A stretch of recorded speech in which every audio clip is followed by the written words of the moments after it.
To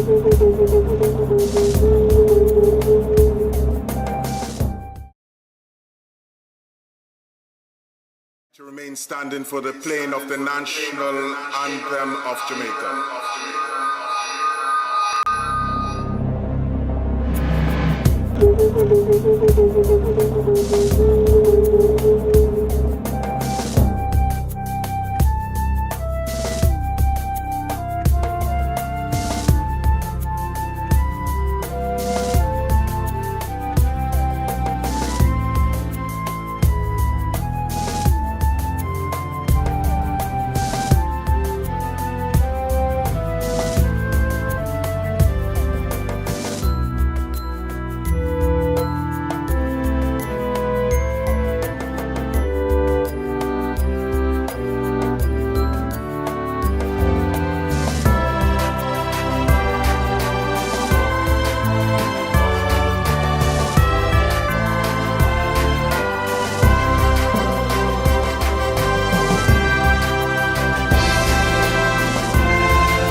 You may be seated.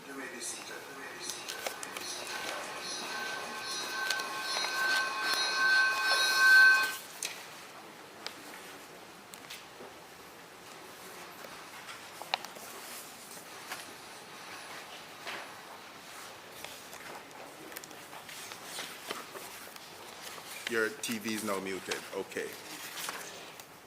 It is with much delight I welcome you on behalf of our chairman, Mr. Stephen Dare, who unfortunately could not be here this afternoon, and the other members of the Board of Management of this noble institution, Montego Bay Community College. This is the second graduation ceremony under pandemic conditions, but it was Stephen Covey who said, "I am not a product of my circumstances, I'm a product of my decisions." The graduates made a decision that despite the mitigating circumstances, they were going to complete their course of studies. And hence today, we're having a graduation ceremony. Today is a testimony of your fortitude to persevere regardless of the circumstances confronting you. You recognize that the way to succeed is through hard work and determination. And today is the evidence of that commitment and investment. I congratulate the graduates for successfully completing their courses. This occasion marks a great day in initiation of these graduates as you receive your hard-earned reward and are ushered into the world to be forces of development both nationally and internationally. The future is yours. Set your goals. Confront your challenges and just seize the opportunities. Make sure you have a purpose and a passion for what you pursue. And to the college, it is a mark of growth. As we have nurtured and equipped you over the years, and we are confident that we are releasing you to the world to make a positive impact. As you celebrate your accomplishments, may you honor God, who has brought you thus far, and continue to depend on Him for guidance as you navigate this thing called life. It's a new thing that you're going to learn about. It's changing every day. But God said in His words, He has a plan not to harm you, but rather to prosper you and to give you hope and a future. Ladies and gentlemen, the graduation is on. And mine is the duty to welcome to this year's graduation ceremony some very distinguished persons. The college gave the graduates a kickstart, but we decided to invite as our guest speaker a senior politician who is going to give you even a bigger kick into the start to get you places. Might I welcome Honorable Marlene Malahoo-Forte, our Attorney General and Member of Parliament. Thank you, ma'am, for being here. A face that has become a signature face at our graduation ceremony, Dr. Orville Beckford, Chairman of the CCCJ, and Mrs. Beckford. Welcome, sir. Dr. Courtney Walters, who for more than one reason, he's a big part of us. Reverend Courtney Walters, prophetic words. And the church say? Amen. Reverend Courtney Walters, and I understand that he's a retired assistant, but a young man like this, you don't put the word retired near his name. But for now, I'll use it, retired assistant chaplain of JCF, and he's here with us this afternoon. I welcome you, sir. In the 46 years of the college, I would have turned to my left and say, Madam Principal, but today I say Mr. Darian Henry, our principal, first male principal who took office October 1 this year. Welcome, sir. And the person who he took office from, Dr. Maureen Nelson, is here with us. Dr. Nelson, welcome. Honorary fellow, past student, lecturer, everything to do with this college in its 46 years, Miss Myrtle Dwyer. Welcome. And this year's honoree, Mr. Lachu Ramchandani and his family, we welcome you, sir. Special welcome to all the members of the different faculties that are here, our deans, our associate deans, directors, lecturers, students, members of the media, welcome, families, well-wishers who are watching via YouTube and all the other social media platforms that they can get us on. You know, that's where we are these days. If you want to find anybody, you have to go on a platform to find them, one of these platforms to find them. I welcome you all. Ladies and gentlemen, may I invite the Reverend Courtney Walters to invite God's presence in our midst.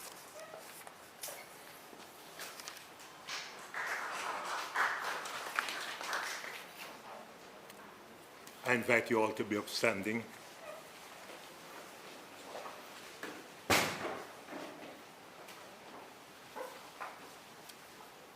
God of creation and Lord of the universe, we offer to you our deep gratitude for your gifts of life and all the resources to pursue the dreams you have placed in us.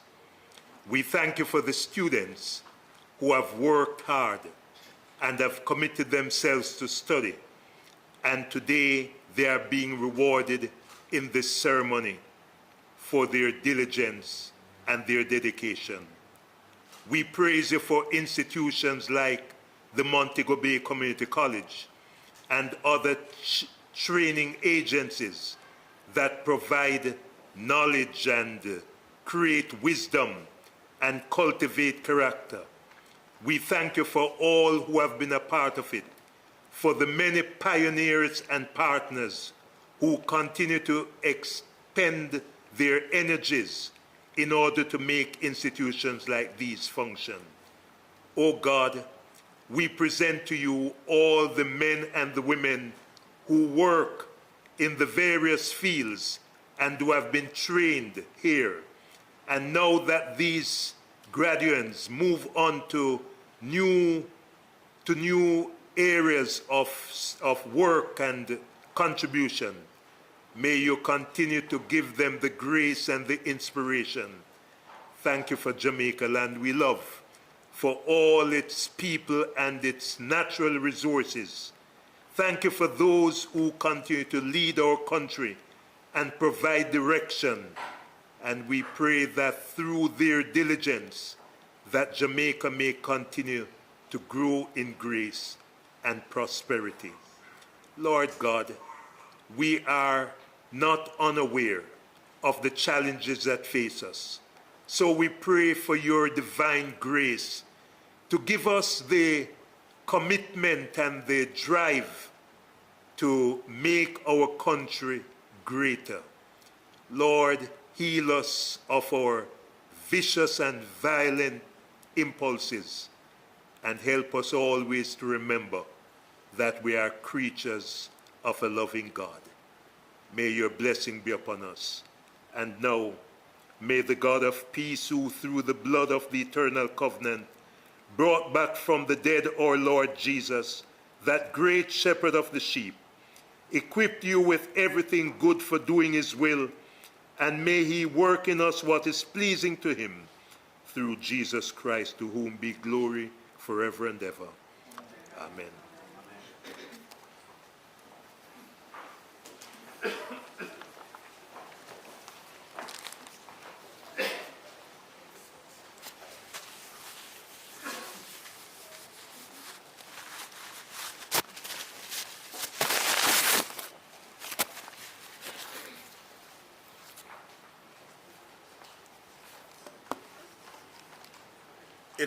Thank you very much, Reverend Walters.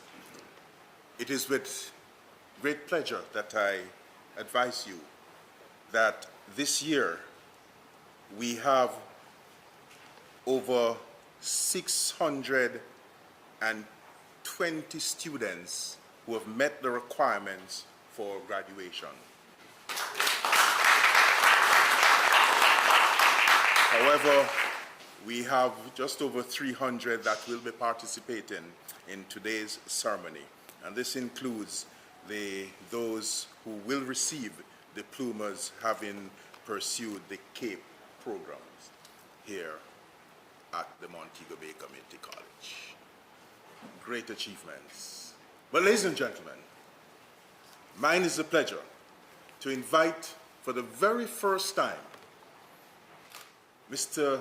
Henry, and for the very first time, a male principal to address a graduation ceremony at the Montego Bay Community College.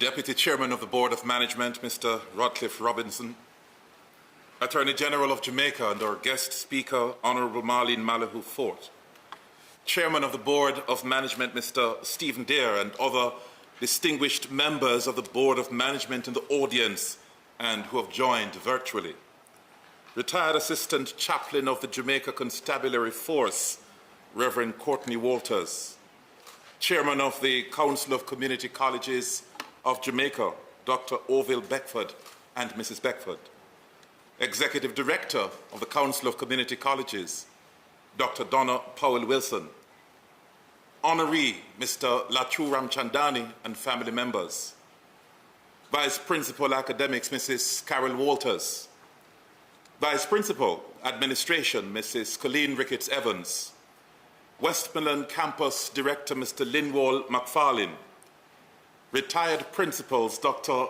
Maureen Nelson and Dr. Angela Samuels Harris, deans, associate deans, directors, lecturers, other members of staff, Honorary Fellow of the Montego Bay Community College, Miss Myrtle Dwyer, and other Honorary Fellows who have joined us virtually, principals and representatives of other colleges and universities, other distinguished guests, graduating class of 2021, family members and well-wishers who have joined us virtually, members of the press, ladies and gentlemen, good afternoon. I am deeply honored and privileged to deliver my maiden graduation address as principal, as I welcome you to the presentation of the graduates of the Montego Bay Community College.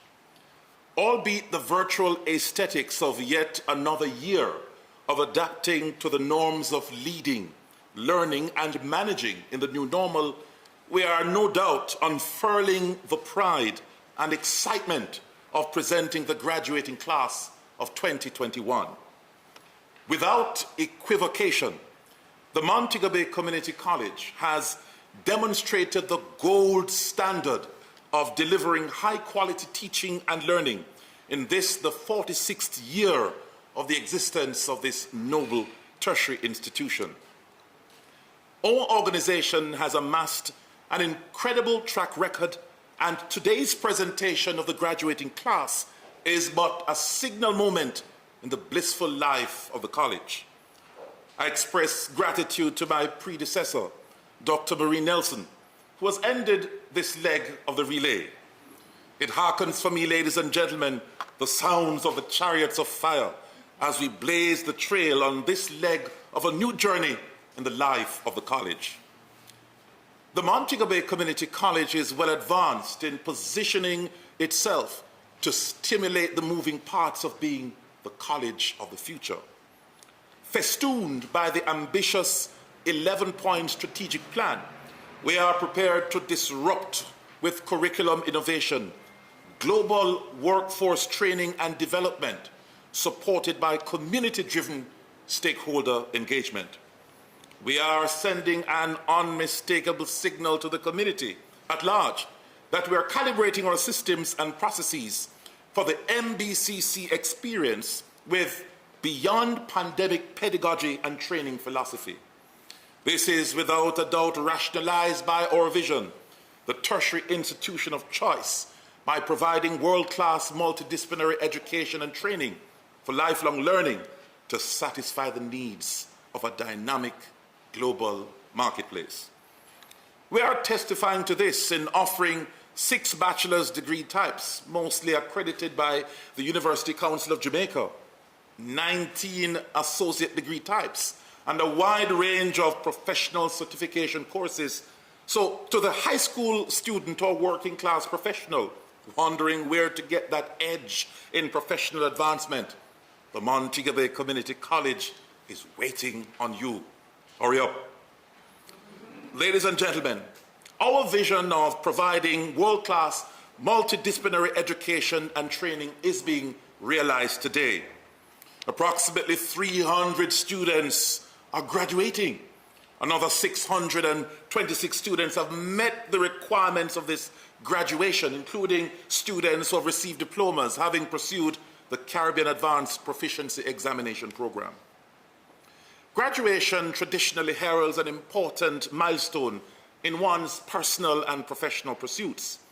It is declarative of a crowning achievement of years of study, examinations, and other scholastic undertakings. This year's graduation conjures a special undertone, particularly because we are presenting the esteemed members of the graduating class in the midst of a global health emergency spiraled by the COVID-19 pandemic. Nevertheless, I'm enormously proud of the 2021 graduating class because you have shown indistinguishable courage and resilience by completing this leg of your professional and personal journey. Today is demonstrative of the ethos of our institution. The end crowns the work.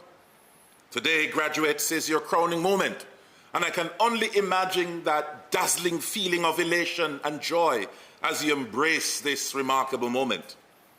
This instant reflects the importance of family and community, having accomplished an important goal of not only being a distinctive member of the graduating class, but a moment of endless rejoicing and celebration. This has to be a moment of inspiration for a young man or a young woman who are still contemplating their next journey and may have been hobbled by the countless challenges and lessons that life has to offer. Graduating at this rung of your educational journey at the tertiary level sends an important signal that our society is progressing and is keeping up with the demands of an evolving labor marketplace. As graduates of this very noble institution, you are illustrious contributors to a progressive society. Your college has prepared you to be leaders, movers, and shakers who will become important decision makers in virtually every sphere of life. Your intellectual and social influence will impact varying professions and vocations. Therefore, you must hone your skills, knowledge, and attitudes in ways that will enhance the stock of human resources, which will leave a lasting legacy on our society. You must therefore embrace the spirit of gratitude to your college for preparing you for such a time like this. Our highly motivated lecturers, as well as our supremely rated support systems, have prepared you for the new ways of thinking, working, collaborating, and adapting to the evolving norms of the work world. You therefore have an unmistakable role to play in helping our country to achieving developed country status. You are expected to be ambassadors of goodwill and change.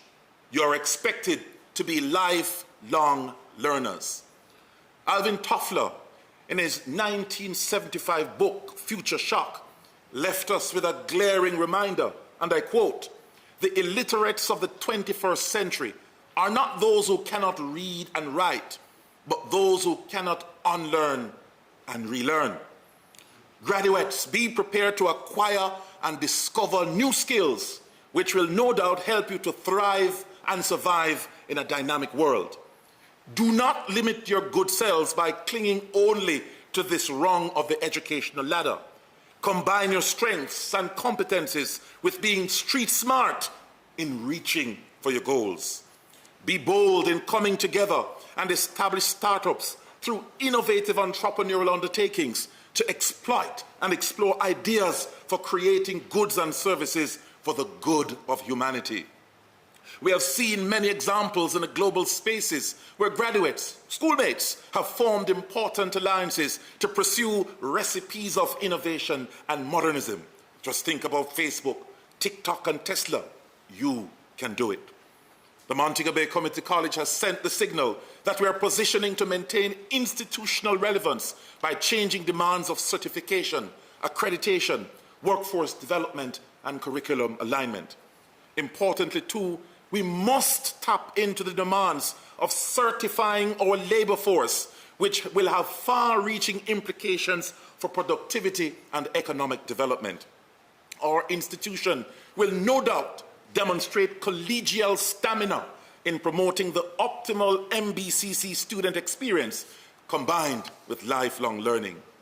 We are counting on you graduates to be innovative and maintain the necessary mindset to be community builders and problem solvers.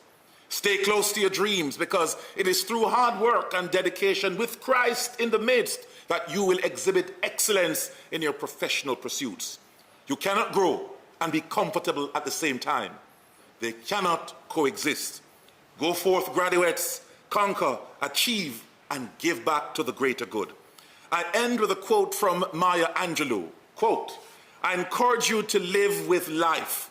Be courageous, adventurous. Give us a tomorrow more than we deserve." Ladies and gentlemen, I thank you, and may God Almighty bless our beloved Montego Bay Community College. I thank you.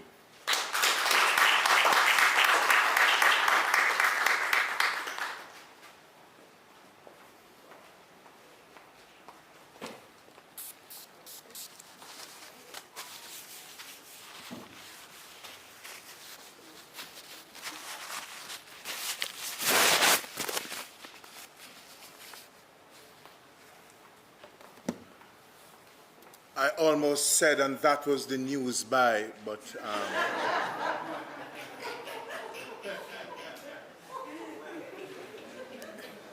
thank you very much, Mr. Henry, for addressing us in that manner. I saw members of the press trying to write while you were speaking, but their search for the dictionary on the phone did not go fast enough. But I'm sure they will make note of the words. I was just instructed to speak into the mic, but yes.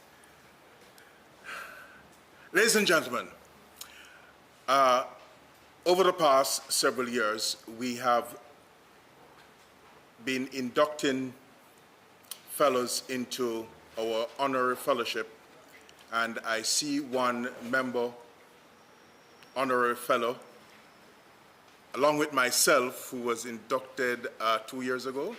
Yes, I'm an honorary fellow, yes. But this year, we will continue with a gentleman who has taken on the nickname of being Mr. Montego Bay. May I invite to stand Mr.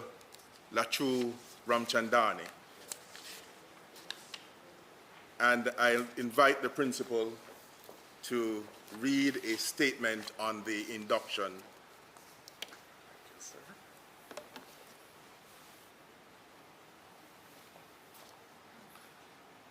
Designation of an honorary fellow in the Montego Bay Community College is awarded to individuals who have demonstrated extraordinary and sustained contributions to the college and Western Jamaica throughout their careers. This will be awarded to individuals whose professional careers have been marked by the highest standards of ethical conduct, professionalism, civility, and collegiality. This honor includes induction into the esteemed fellowship of the Montego Bay Community College. It is a purpose of higher education institution, and it is imperative to recognize contributions and accomplishments of distinctive excellence by way of institutional award. In that respect, Montego Bay Community College is participating today in a practice and a custom, a ritual and a celebration characteristic of educational foundations since medieval times. Today, Montego Bay Community College follows in the pathway to observe one of the historical conventions which we hope will encourage and motivate excellence.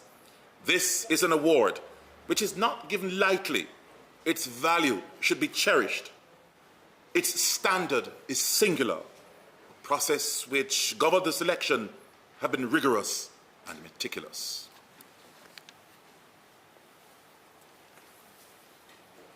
In my capacity as chairman of the Montego Bay Community College, it gives me great pleasure to announce that the 2021 honorary fellow is Mr. Lachu Ramchandani, a distinguished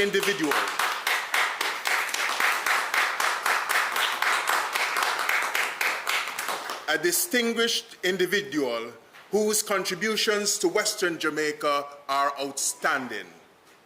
Montego Bay Community College is proud to salute him as our 18th honorary fellow and induct him into our company of fellows. May I invite Ms. Johnson to read the citation for Mr. Lachu Ramchandani for his induction in the company of fellows of the Montego Bay Community College.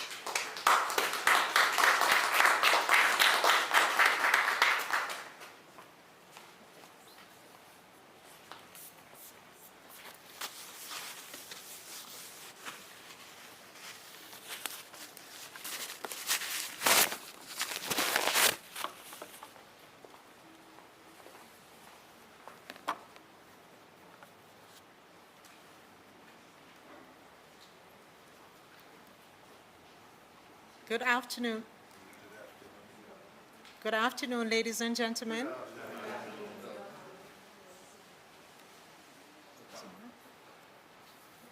Citation to Mr. Lachu Ramchandani, OD, JP. In the words of Khalil Gibran, in the words of Khalil,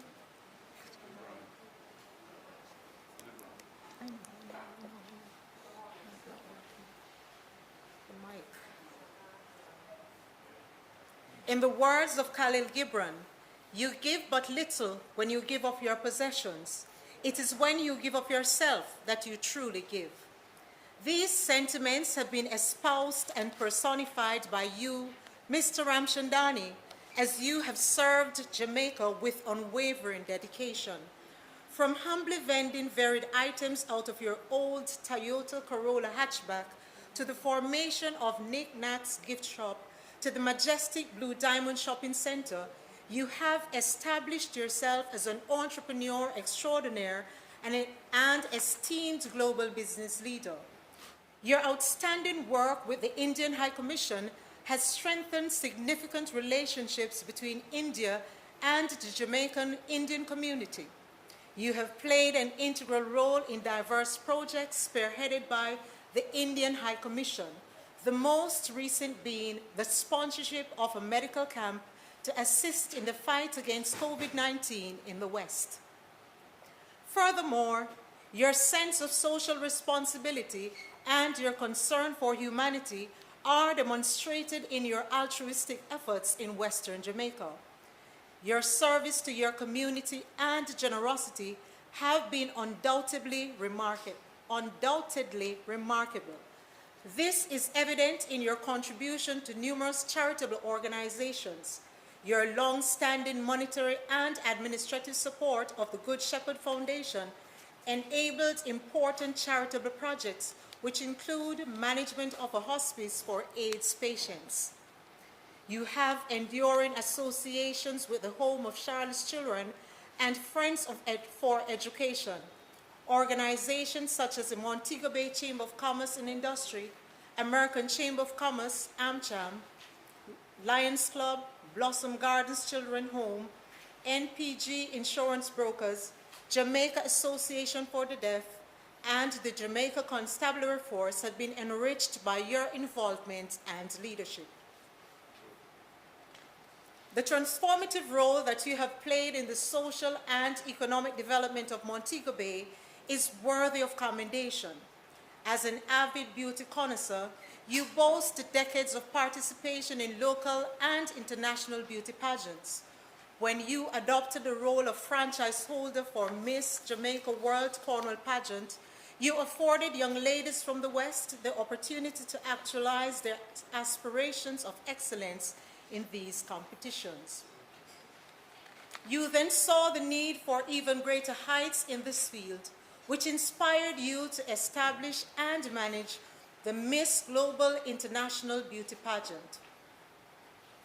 This pageant not only provided avenues for young women across the world to improve themselves, but it facilitated meaningful global partnerships.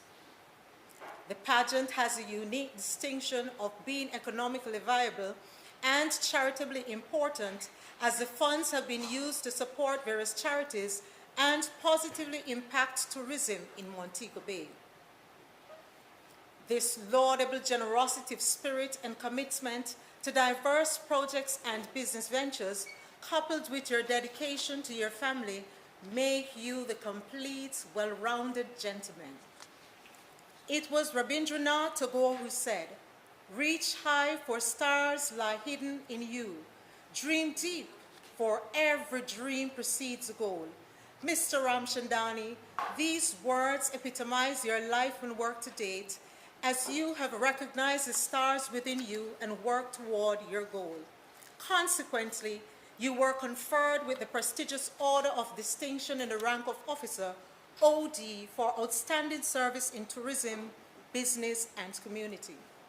Mr. Lachu Ramchandani, global business leader, mentor, philanthropist, and role model, in recognition of your demonstrated competence, reliability, and service, Montego Bay Community College salutes you for your invaluable contribution to the business sector, community life, and tourism in Western Jamaica, and invites you to join the company of honorary fellows.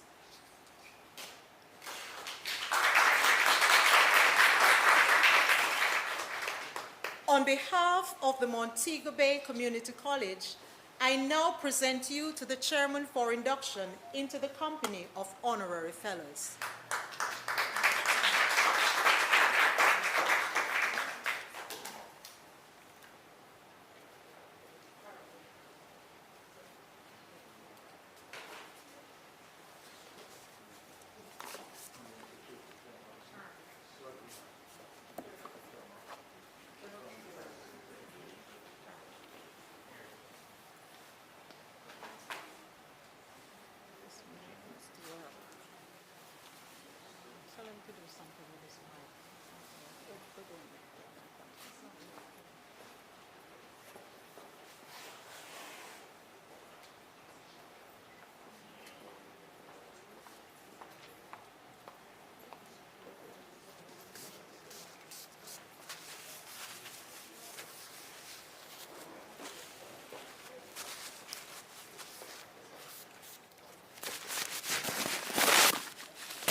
Mr. Ramchandani will give us a brief response.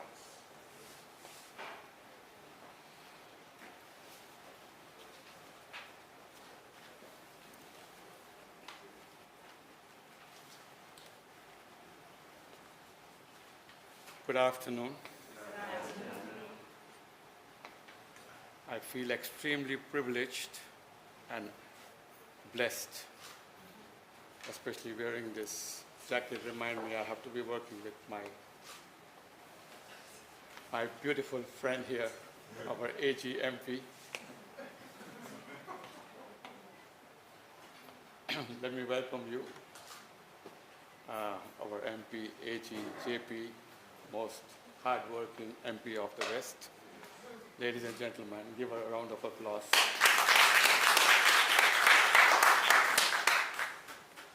Let me wholeheartedly thank to Community College, the members, especially Madam Chair, Ms. Walters, Principal Mr. Henry JP, Deputy Reverend Courtney Walters, past Principal Mr. Beckford, and the rest of the community college members on board. It is, of course, a distinct honor, and I'm extremely privileged and blessed to have received this honor. And I would like to wholeheartedly thank the community college and, in extension, to Ms. Myrtle Dwyer, who made a strong recommendation on me.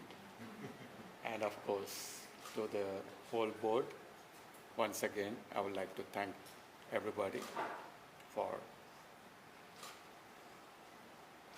this honor that I have received, and for all of you to come in and join me for this event.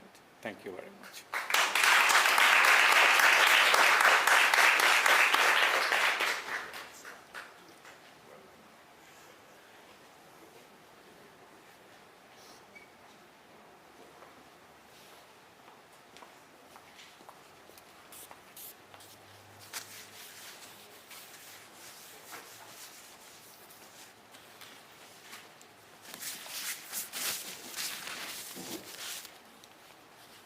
Okay, thank you very much. The Montego Bay Community College sees to the total development of our students, offering more than 25 co-curricular activities, including sports, clubs, such as chess, Spanish, debating, culinary arts, press, and many more. And even though the students are not meeting face-to-face, they continue to meet virtually in these clubs and for other activities weekly. And one of these activities, ladies and gentlemen, is our award-winning choir, the MBCC choir. And at this time, may I invite the president of the choir, the MBCC choir, Miss Lisa Leslie, to entertain us.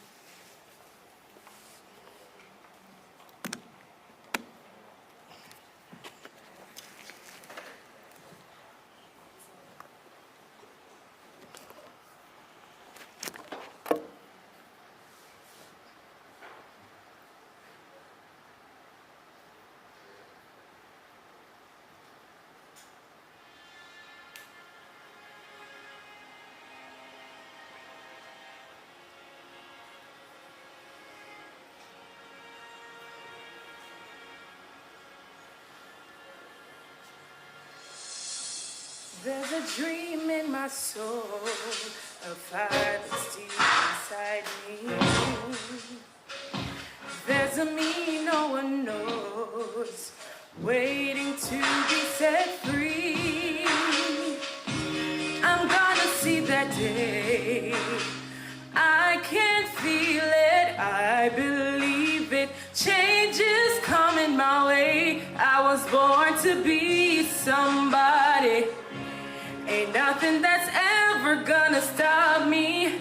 I light up the sky like lightning. I'm gonna rise above, show what I'm made of. I was born to be somebody. I was born to be. And this world will belong to me. You around. This world can make you feel small. They will not keep me down. I was born to stand tall. I'm going all the way. I can feel it, I believe it. I'm here to stay. I was born to be somebody. Ain't nothing that's ever gonna stop me. I'll light up the sky like lightning. I'm gonna rise above, show what I'm made of. I was born to be somebody. I was born to be. And this world belongs to me. Feel it, believe it, dream it, be it.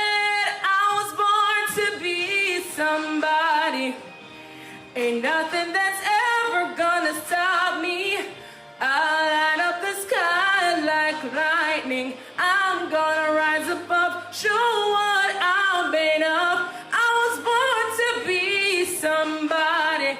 I was born to be, and this world belongs to me. Oh.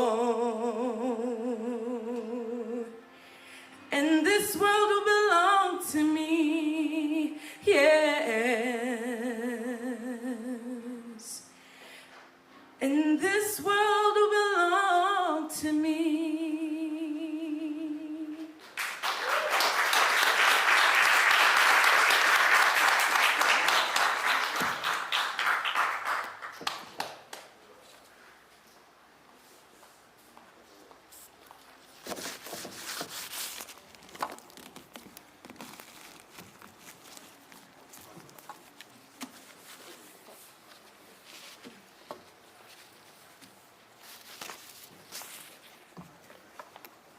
I forgot. Thank you very much, Lisa, for that rendition. Such a beautiful voice, huh? Wow. I forgot to tell you at the beginning of the program that there are some items of the program that you won't see on yours, and that is after every item there is an item called sanitation, right? So just bear with us. It's a new COVID thing that came on, so we have to do it. All right? What they do in Parliament is to box them off, so they don't have to sanitize after each. Ladies and gentlemen, it's my pleasure to invite Mr. O'Neill Riley, Bachelor's of Business Administration's graduate, to come and introduce to you our guest speaker.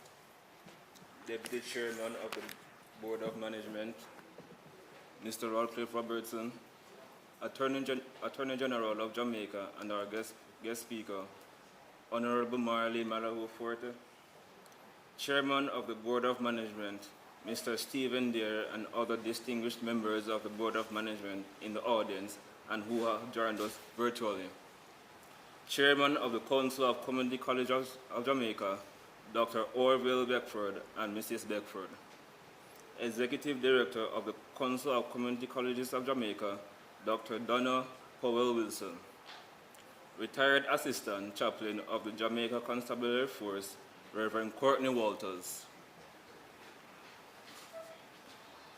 Principal, Mr. Darian Henry, Honoree, Mr. Lachu Ramchandani and family members, Vice Principal of Academic, Mrs. Coral Walters, Vice Principal of Business and Administration, Mrs. Colleen Ricketts Evans, Westmoreland Campus Director, Mr. Linwell McFarlane, Retired Principals, Dr. Maureen Nelson and Dr. Angela Samuels Harris, Deans, Associate Deans, Directors, Lecturers, and other members of staff, Honorary Fellow of the Montego Bay Community College, Ms. Myrtle Dwyer, and other Honorary Fellows who have joined us virtually, Principals and representatives of other colleges and universities, other distinguished guests, graduates, family members and well-wishers who have joined us virtually, members of the press, ladies and gentlemen,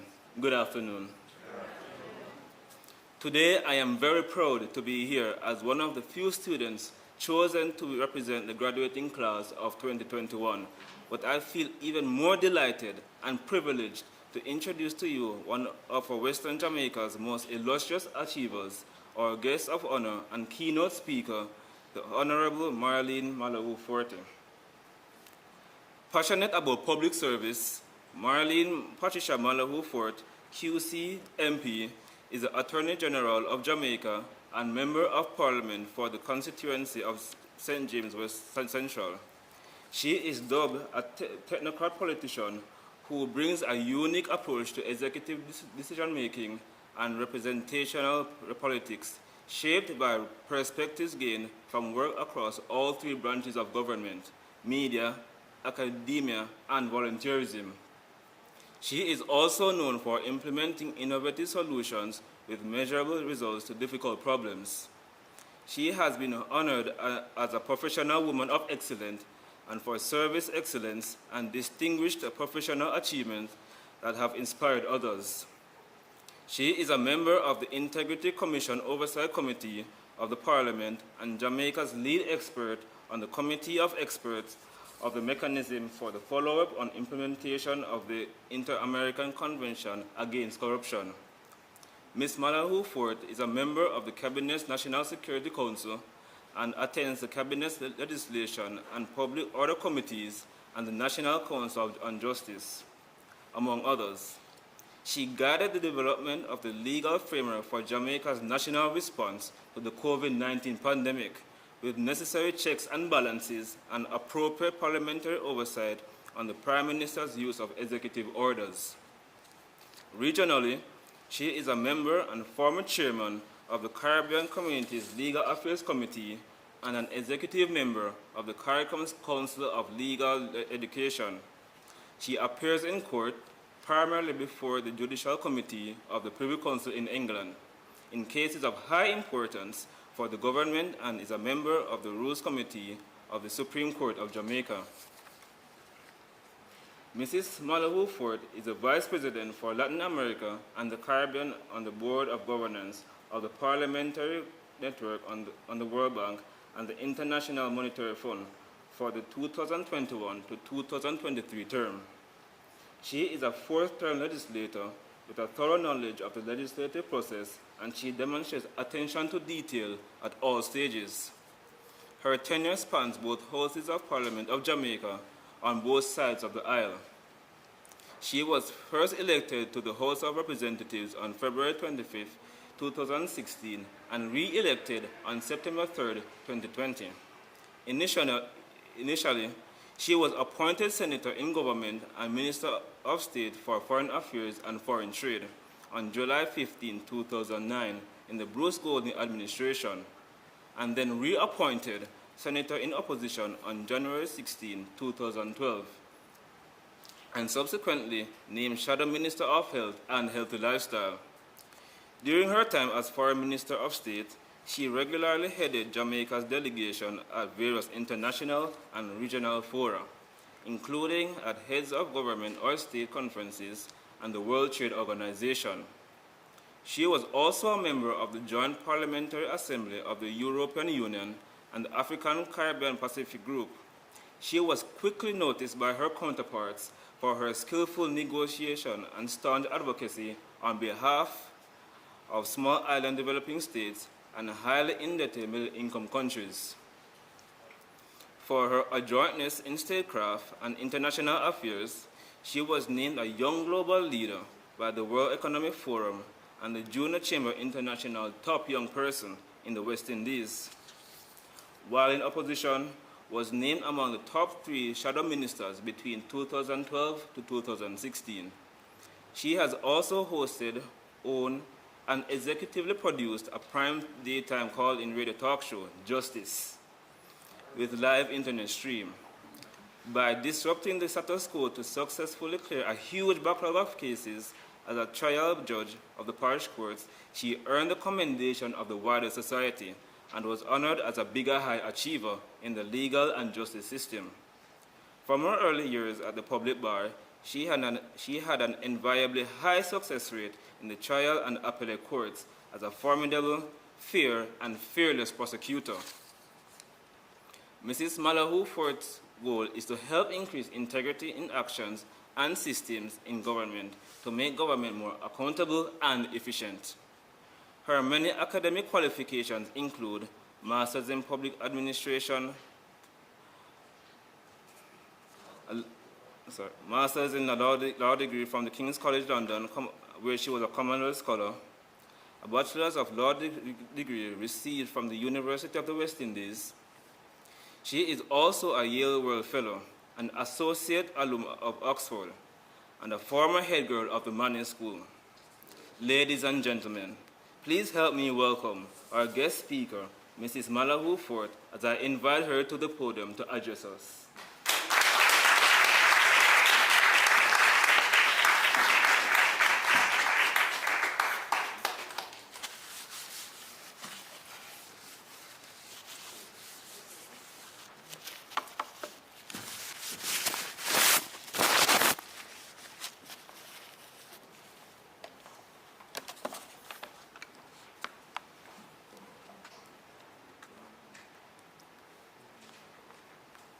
Chairman, Mr.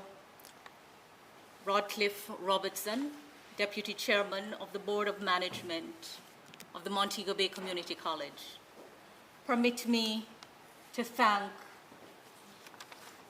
let me find the name, our graduate, O'Neill Riley, who will be receiving his Bachelor of Business Administration degree for his very kind introduction. You have established the protocol, which I will adopt in the interest of time, but permit me to extend congratulations to Mr. Henry as the first male principal of the college. Dr. Nelson has left huge shoes for you to follow, and your fancy shoes have not escaped my notice.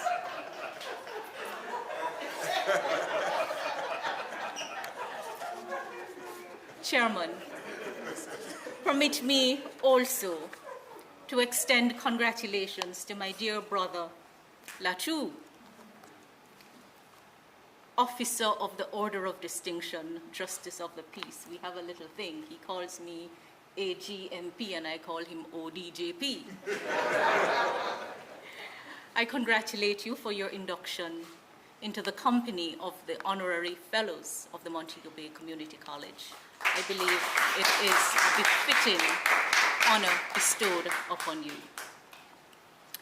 Let me say good afternoon to everyone. Whether you are present here in this beautiful auditorium, so nicely decorated, or you are joining in the virtual space. I recognize that it is very difficult to stay focused at a ceremony like this, where the main act is the award of degrees and other certificates, not the keynote address. And the main actors are the graduates, not the guest speaker.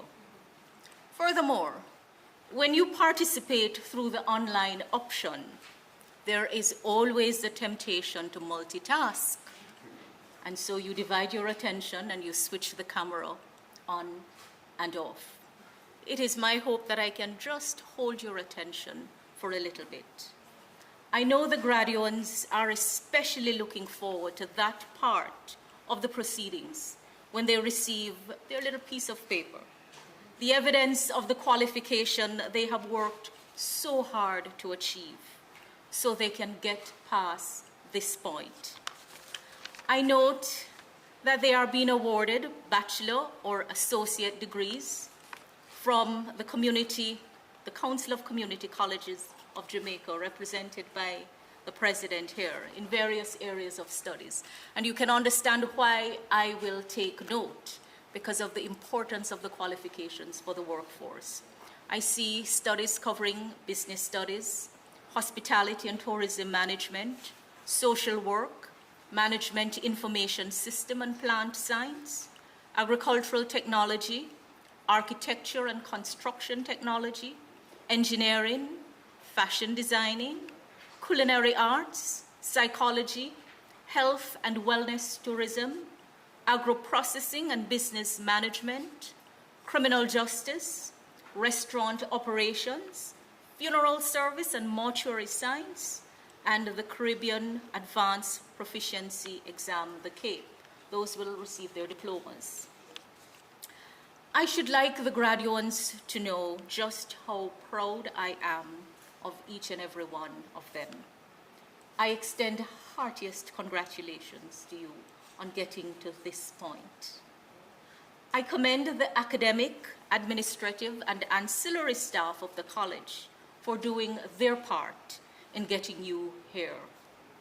I also commend your families and friends who have supported you and have cheered you along on the way.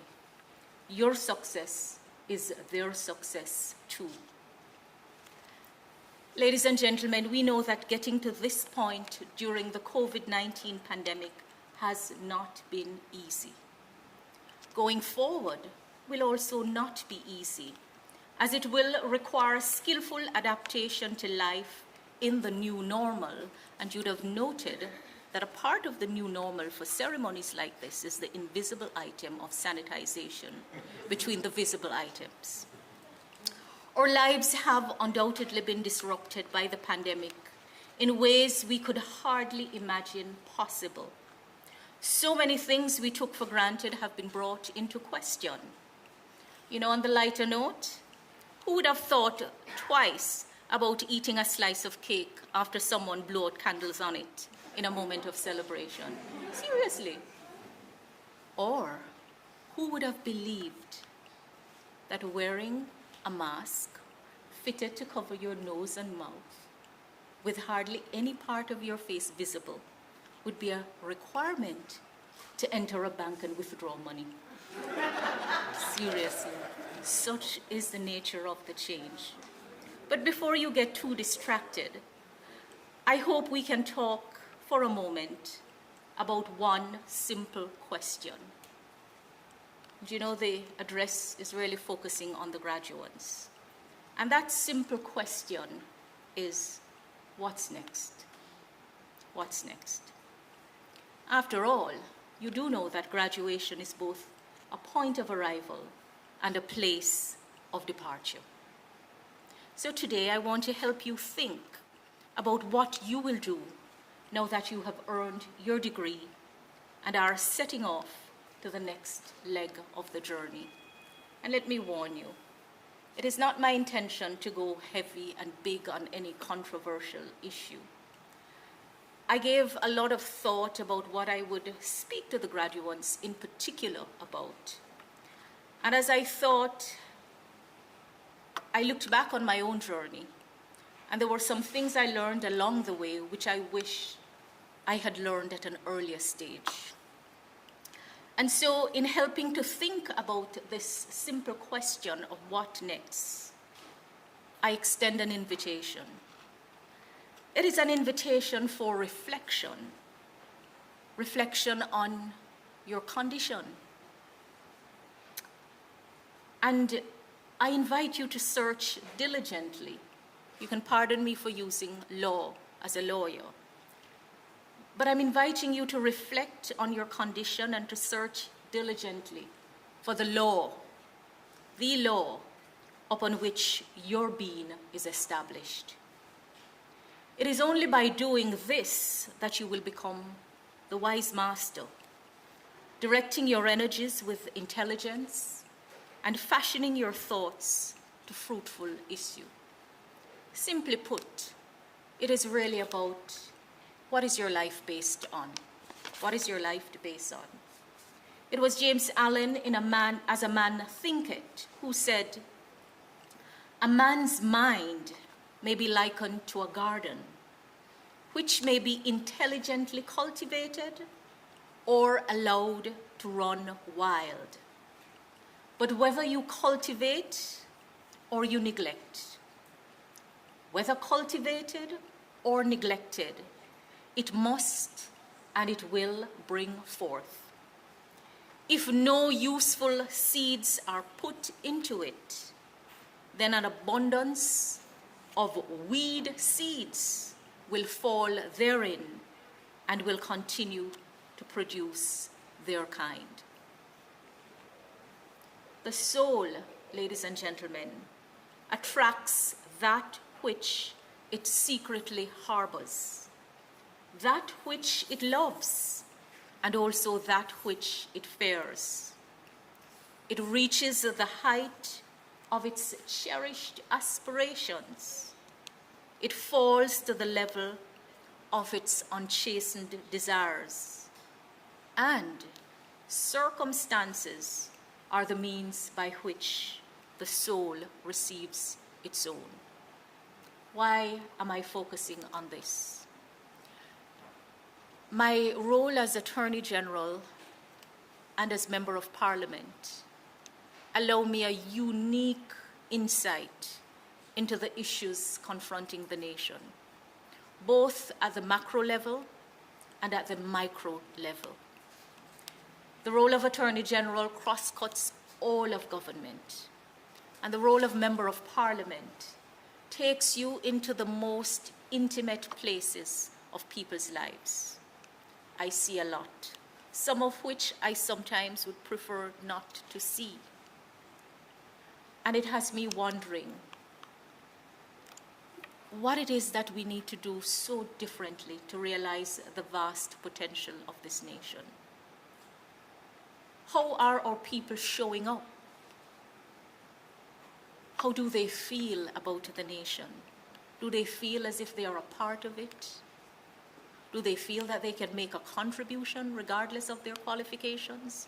Or is it just about going my way, doing my own business, earning a living, taking care of my life? It's about me, myself. We have a mix of both. We have people in this country who go above and beyond the call of duty. Many of you are present here. You have given and given and given. And then there are others who take and take and take, and never the twain shall meet. Never the twain shall meet. You know,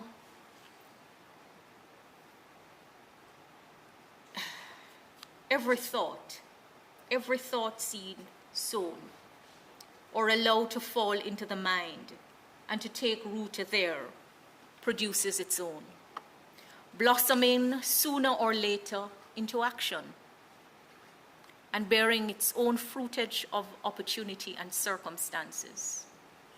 And I don't think I can say it often enough, again, because of what I see from where I work and exercise leadership. Good thoughts bear good fruit. Bad thoughts, bad fruit. As a man thinketh. So, with that said, I should like to invite the graduates in particular, but the invitation is extended more widely to all listening and participating, to explore your life story. Remember, it's what's next. It's an invitation to pause and to take action. I'm inviting you to explore your life story deeply. Why? To understand, or better understand, who you are as a human being. And I know you touched on that, Chairman, in your opening remarks. So did the principal. And I think just about everyone who has spoken, even the song with which we were entertained, Born to be Somebody, Born to be Somebody. Explore your life story deeply to understand who you are as a human being, where you fit into this piece of the world, this rock called Jamaica, how you can exercise leadership to impact the world, starting with your community, with your family, with your workplace, in a positive way, and how you can leave a lasting legacy. This work is not only for those who occupy particular places of formal authority, the places that you may look on and say, a member of parliament, a minister of government, the principal of the college. It is a work that each and every one of us ought to do. And each and every one of us must see ourselves as leaders and followers in different spheres. And so sometimes I hear in my interaction with my constituents that I'm not a leader. Yes, you are. Yes, you are in your family if you're a parent. Yes, you are if you are in the workplace. And especially the graduates who are now set apart from so many others, who have the dream in their heart to do further education, to achieve substantial qualification, and have not been able to do so. So the very reason why you are here on this occasion, among other things, ought be a reminder to you that you must exercise leadership, but you have to come to reckoning with who you are.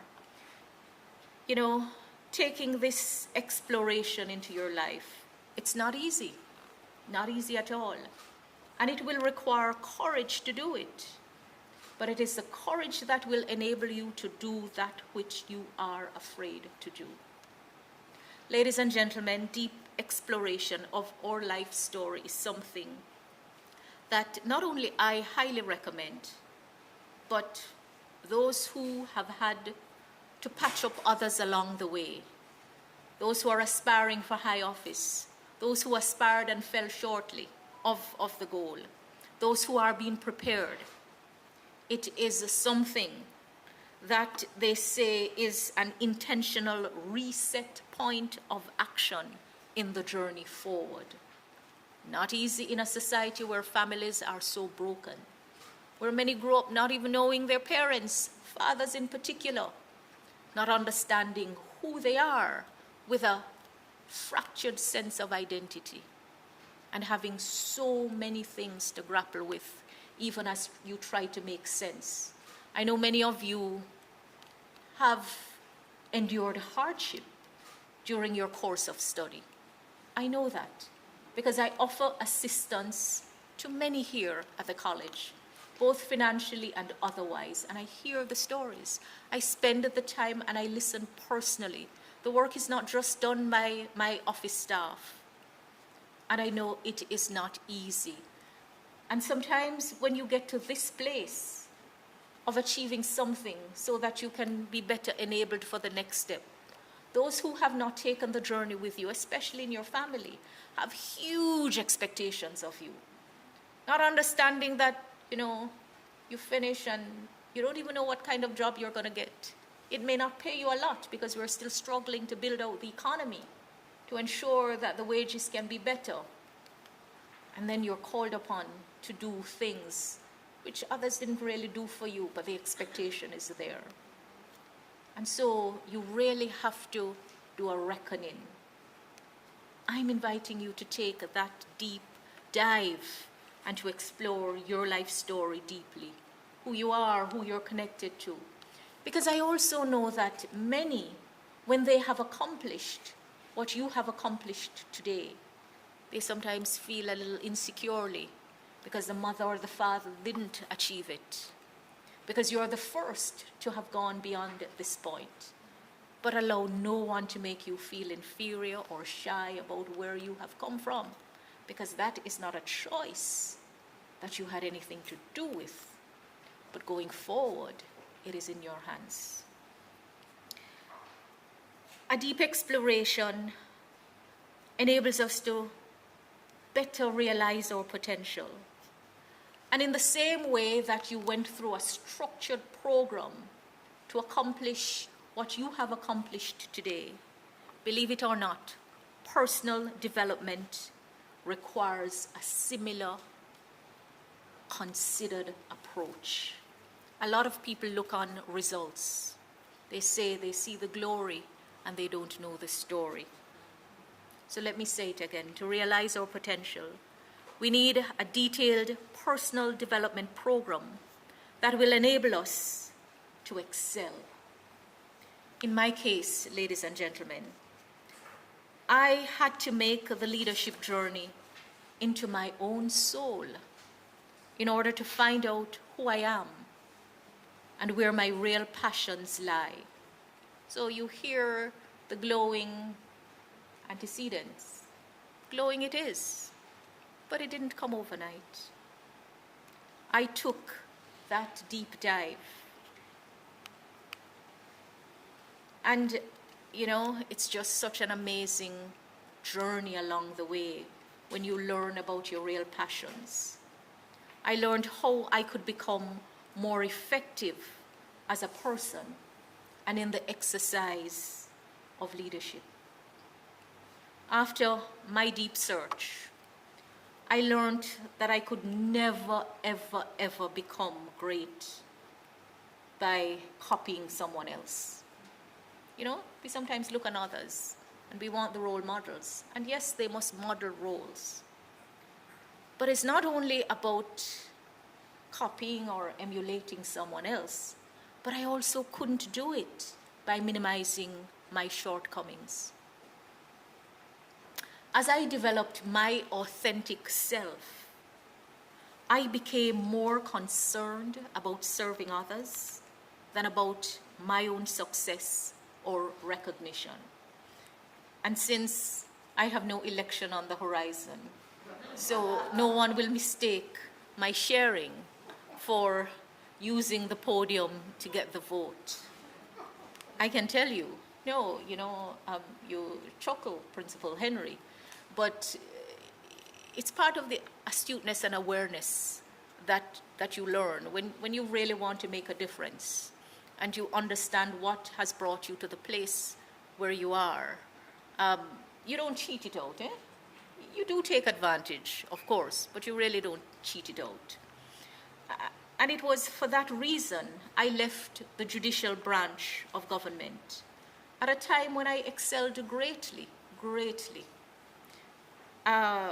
to join the legislative and the executive branches, which now have me serving as the country's Attorney General and as Member of Parliament for St. James West Central, in which this college is situated.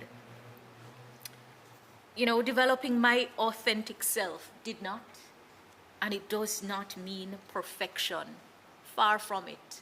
There is something so empowering when you realize just how frail and imperfect you are. And you come to terms with it, and you go forward, because other things are greater. All of us, ladies and gentlemen, are subject to a range of human frailties, and we have our weaknesses. They should never be the excuse why we can't go forward and be our best self. And like everyone, I too have made my fair share of mistakes. However,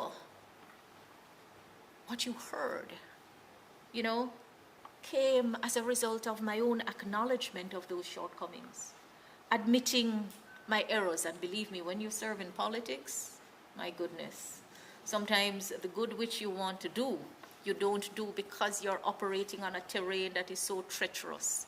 You're operating in a space where very often good sense is thrown out the window. And sometimes, even with the best of will, you yield to the temptation.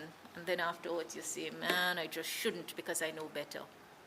You know, so it is said that a noble and godlike character, I listened to your prayer.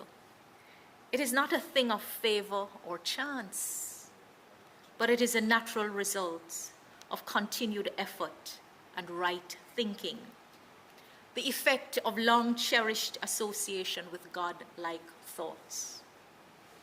An ignoble and bestial character, it is said, by the same process, is the result of the continued harboring of groveling thoughts. And you know, this St. James, in which this college, this noble institution is located, has had its fair share of challenges where the ignoble and bestial character of some have surfaced and has made it very difficult for many others to walk freely and to enjoy the rights that are given to them. I don't think it's any secret. If I were to tell you some of the information that we deliberate on about this St. James, in which I am one of the members of Parliament, you'd be utterly shocked. But then again, you may not. So when we began looking at the crime problem, we invited researchers to go into the field, so the decisions would be informed by evidence and data, not what we feel.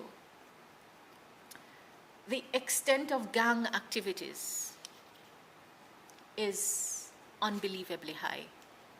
And I can't help but wonder, some of those who take up the gun and embark on a life of crime and intimidating others, what different path would they have taken if they had the opportunity of learning at an institution like the Montego Bay Community College?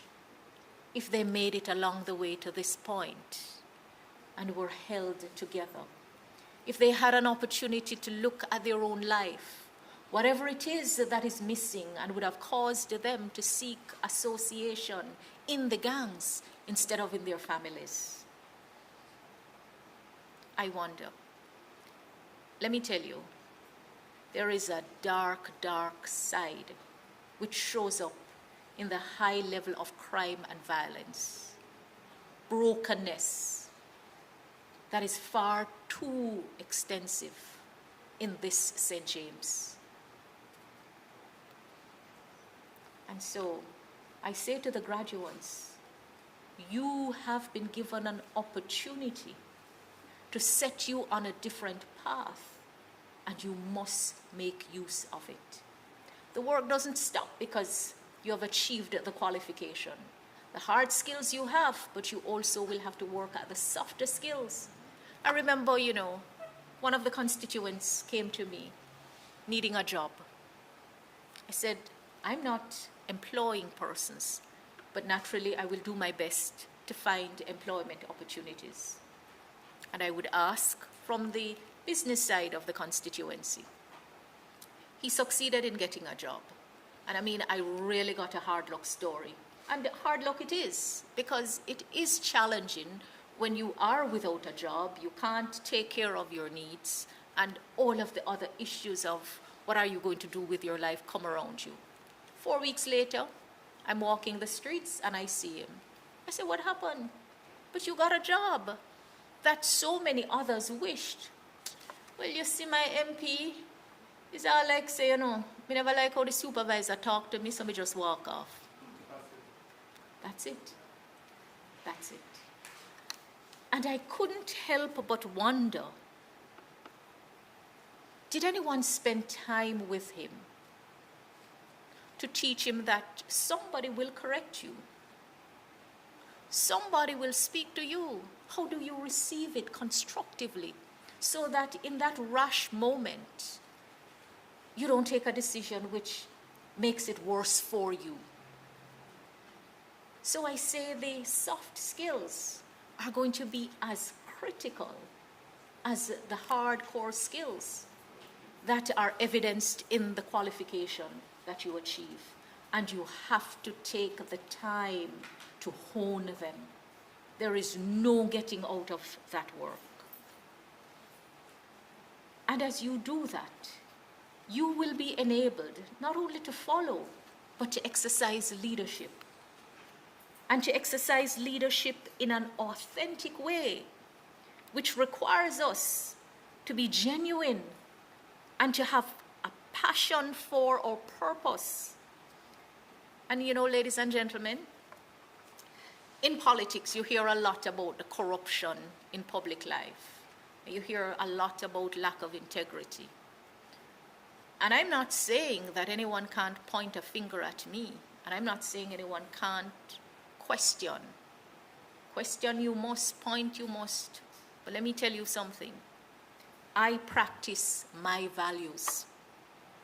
And my values are not based on thievery, corruption, or anything that cannot withstand the scrutiny of daylight. And I say, sort out your values and practice them, because you're going to have to go forward, both with your heart and your head. And in a society where we are so emotional, the heart often overtakes the head. But the head is an important guide. And then we have to develop connected relationships. And the foundation ones that we should develop, they are the ones that many of us run away from, with our families and our parents.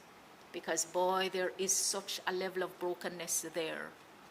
And we can't build a nation with a level of fragmentation in our families, because all great nations are built on cohesive families.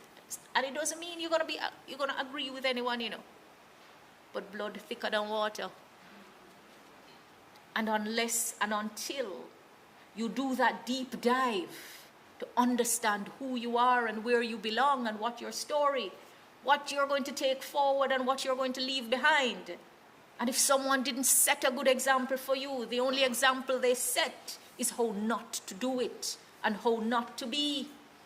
And you move forward, because the education you have received, culminating in the awards that you will get today, is to set you apart in a different place and in a better place.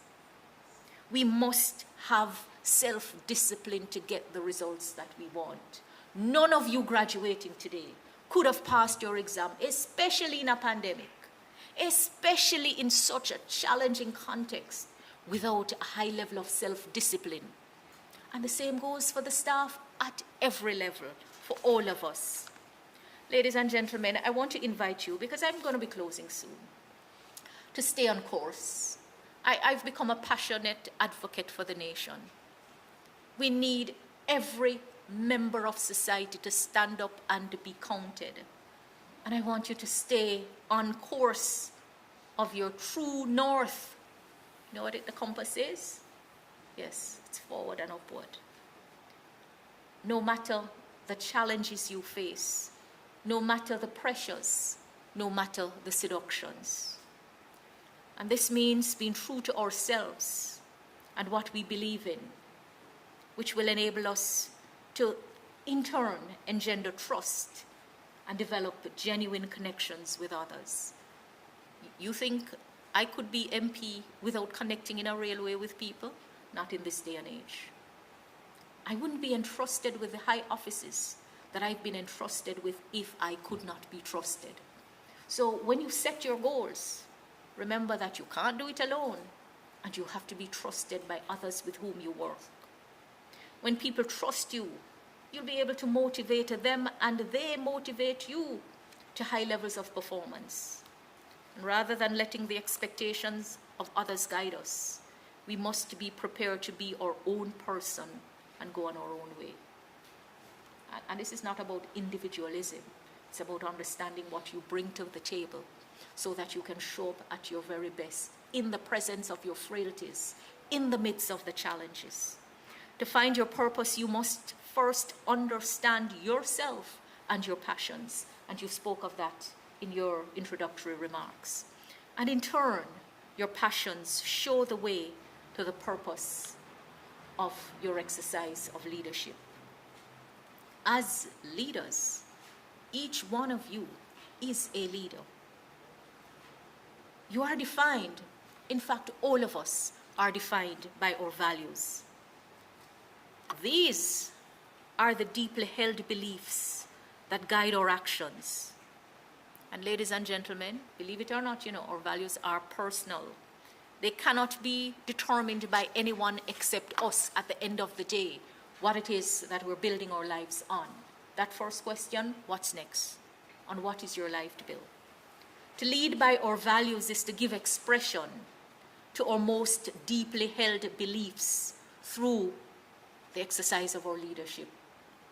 Man, I don't know where you stand on the COVID vaccination, but some of the things I hear as I interact with constituents in this parish where this noble institution exists, I just couldn't help but wonder where our people have been failed along the way, because what they express makes no sense to me. Am I alone? No sense. No sense. So the test of our values is not what we say, but you know what? It's how we behave, and especially how we behave under pressure. And what a pressuring time it has been. If we are not true to the values we profess, others will quickly lose confidence in us. Whether it's the parent, the child, the husband, the wife, the boyfriend, the girlfriend, the student, the teacher, the politician, the constituent. As an authentic person, we have to exercise leadership with our hearts as well as our heads. I talked about the heart a while ago. And this means having a passion for our work. But it's not just the passion for our work. It also means having compassion for the people we serve. Empathy for the people with whom we work and interact. And courage to make difficult decisions. And then you have to exercise the leadership. Remember I say, you have to view yourself as a leader, not just as a follower. Each of us is led and we lead. You need the connected relationships. You have to develop those long-lasting and enduring connections with other people in all types of relationship. So I see the young men and women, boy, me not really good at it, or they connect in a certain way, and then a baby comes on the scene, and then that connection breaks. Every year I do parenting seminar. I've had the privilege of being afforded this campus to host it 1 year. And I remember asking, every year around back to school time, the Office of the Member of Parliament gets a lot of requests for assistance. And I said, well, okay, let's talk parenting. I'm inviting all parents who are seeking assistance from the Office of Member of Parliament to come in. I'm going to bring in qualified facilitators. Among the things we're going to talk about is how do you parent your child when you're no longer in a relationship with the other parent? How do you discipline when you are angry? How do you love when you don't feel loved by others, and especially the other parent? And let me tell you, I got a royal tracing out. I got a royal tracing out. I was told, I never know where this young woman come from, because nobody before made such a requirement. I said, tell you what, I'll accept 2 excuses: the death certificate of the other parent or proof that they are not off. Anyway, we waded through, and some came. But among the many stories that touched me was one where a mother said she was no longer in a relationship with the father of the child. And that day before going home, she had a quarrel with him, and she was angry. And when she went home and she looked at her daughter, who, according to her, was a spitting image of this man, she didn't see her daughter, she saw him. And she was doing her homework, and she just picked up the book and ripped it up.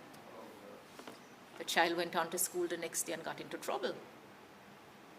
And as a facilitator, took her through the issues, I watched her just melting and crying because she didn't understand it. And part of the reason she didn't understand it is because the time was not taken in the forming of the relationship initially that brought her to that place. So, careful about the relationships you form. Important they are, and life-altering they will be. Connected relationships enable us to build trust and commitment through the openness and the depth of those relationships. And in turn, they engender commitment to and from people. Competing successfully is the penultimate issue I'd like to raise. Because you would have competed, and I'm sure some persons may be getting awards, or along the way you would have been awarded for things you do, including the choir representative of which sang so melodiously and entertained us so well. Whatever you do, whether it's in competition or in action, it's going to take consistently high level of self-discipline on our part to achieve results. Self-discipline enables us to set the high standards for ourselves and to hold others accountable for their performance. And I know within the context of college, you, the academic staff, know that only too well of what that means. And, when we fall short, and believe me, we will, it is equally important to admit our mistakes and to initiate corrective action. This is one that you'll hear me say from time to time, because I think in the political realm is something that we really need to learn, and learn well. So I want to close with a little thought that I've seen circulated in many of the groups in the constituency, and which I posted on one of my tweets. And this now is in a focused way to the graduates before I take my seat. As I invited you to take that dive and to, think about what's next, I want to invite you to be the person who breaks the cycle. If you were judged, choose acceptance. If you were shamed, choose compassion. Be the person you needed when you were hurting, not the person who hurt you.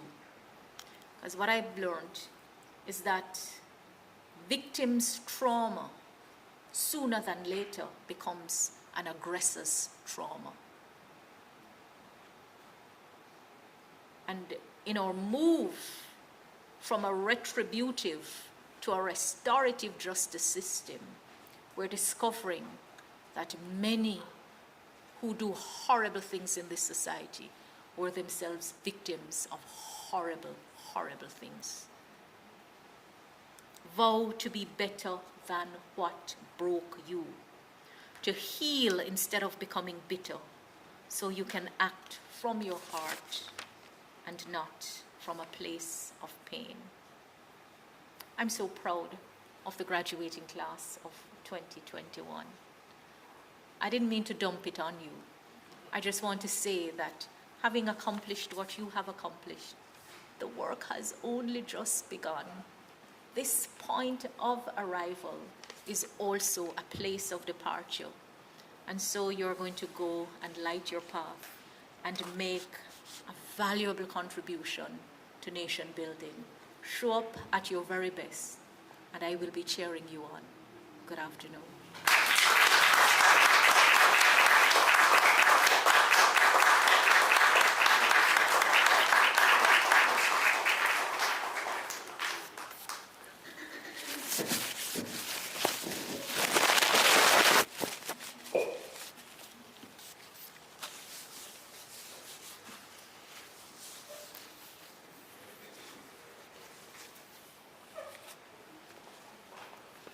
She does her work with such diligence.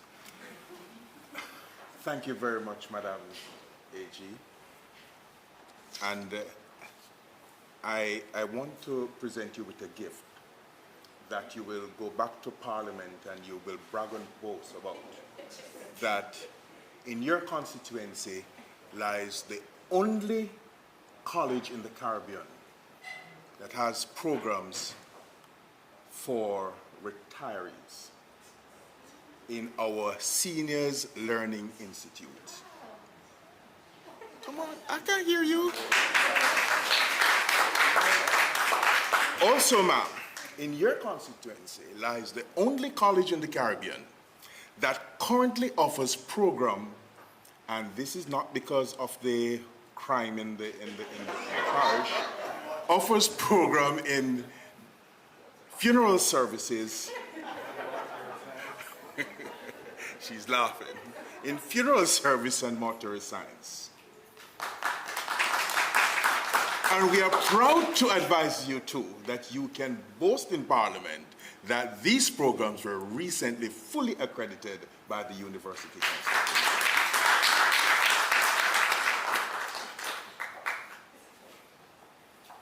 Please pardon my getting up again. There was something that I forgot to say. But you have provoked it out of me to the point where I have gotten up. My scholarship assistance program will continue for the academic year. Principal, you know what it is. And it will be increased. And Lord, I hope it's not the mortuary science that they will choose.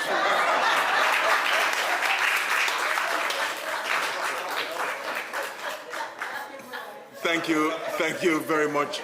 Thank you very much for that. And you know what?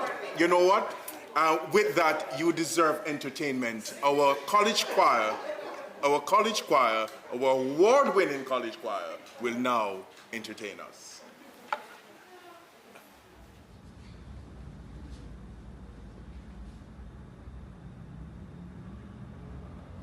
I can almost see it, that dream I'm dreaming, but there's a voice inside my head saying, you'll never reach it.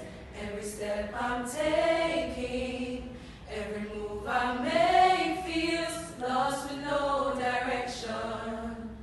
My faith is shaking, but I got to keep trying.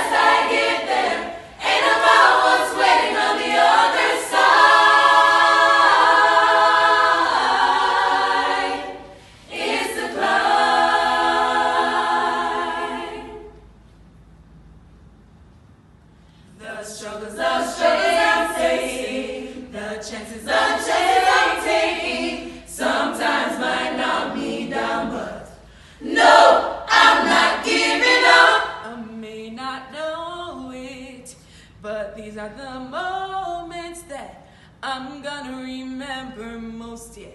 Just gotta keep going, and I gotta be stronger. Just keep pushing on. Here's to the ones that we got. Cheers to the wish you were here, but you're not. 'Cause the dreams bring memories of everything we've been through. Toast to the ones here today. Toast to the ones that we lost on the way. 'Cause the dreams bring back all the memories, and the memories bring back. Some cry, some smile, some fight every day.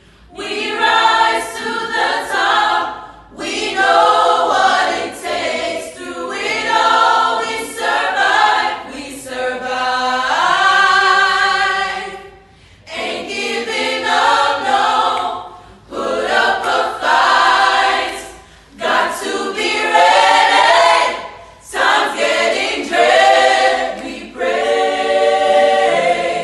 We pray. We pray. We pray. We pray. We pray. We pray. We pray. It's a climb.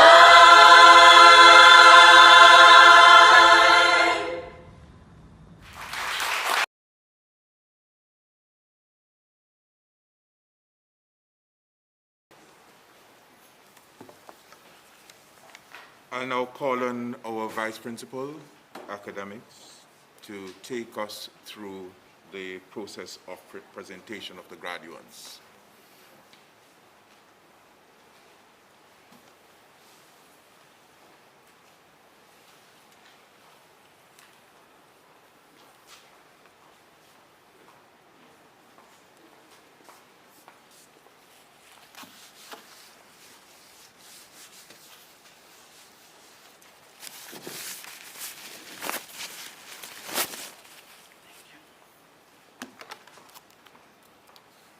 Ladies and gentlemen, I now invite Dr. Orville Beckford, Chairman of the Council of Community Colleges of Jamaica, and Mr. Darian Henry, Principal of the Montego Bay Community College, to join him to receive these graduates. Dr. Beckford, Mr. Henry, please stand.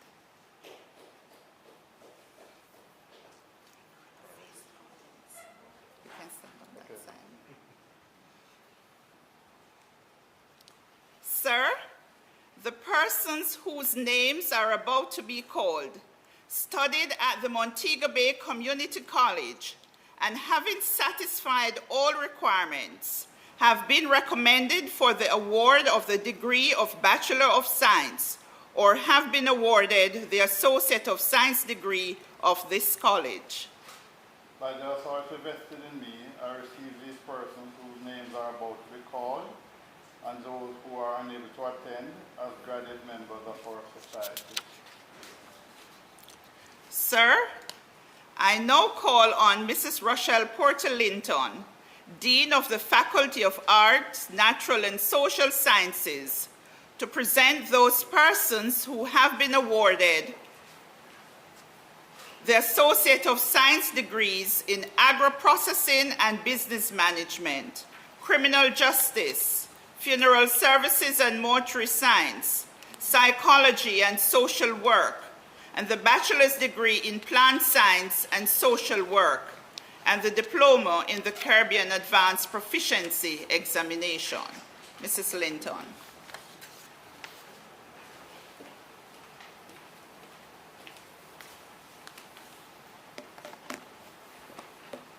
Sir, my colleagues and I ask that the Caribbean Advanced Proficiency Examination, CAPE Diploma, be conferred on the following persons having satisfied all the requirements. For the Caribbean Advanced Proficiency Examination CAPE Diploma, majoring in the humanities, I now present Shanique Findlay, O'Brien Waite, Titania Walters. Majoring in the sciences, I now present Sawini Alexander, Rihanna Dunkley, Osani Freeburn, Alia Harwood, Tori Harrison, Tamia Hines, Roshni Honeygun, Aria Johnson, Akiel Kelly,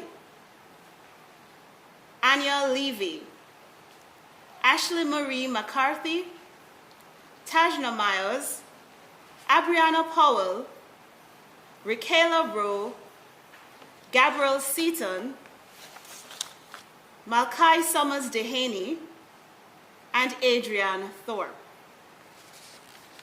Sir, my colleagues and I ask that the Associate of Science degrees be conferred on the following persons having satisfied all the requirements. For the Associate of Science degree in Agro-Processing and Business Management, I now present John Douglas Sterling.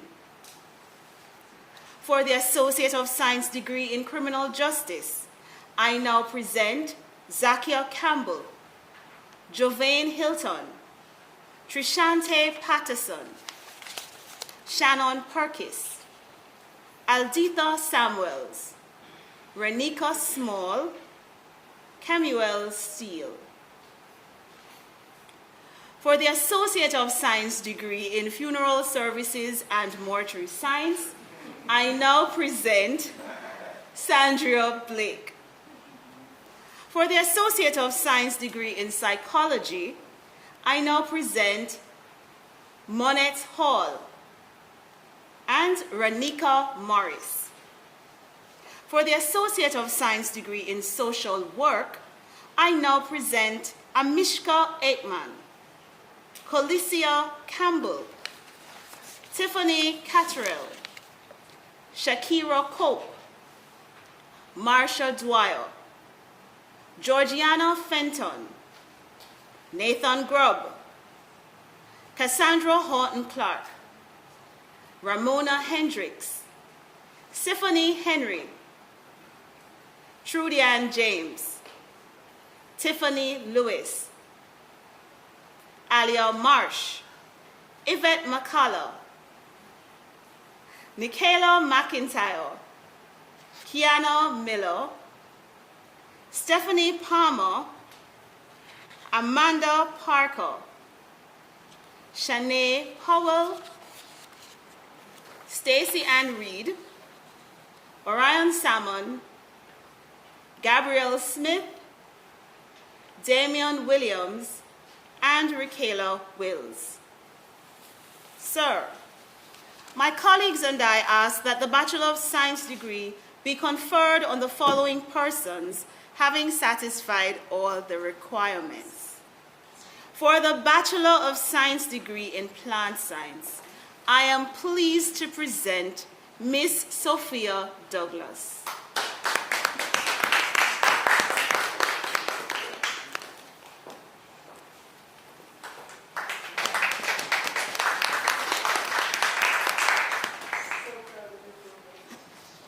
Shane Emery, Shanna K. Lewis, Ava Marie Parker, Camille Scott. For the Bachelor of Science degree in Social Work, I now present Tara Blackwood, Shireen Caradis Frazier, Danisha Cummings, Geisha Hamilton, Tiffany Harris, and Portia Spence. Congratulations, class of 2021.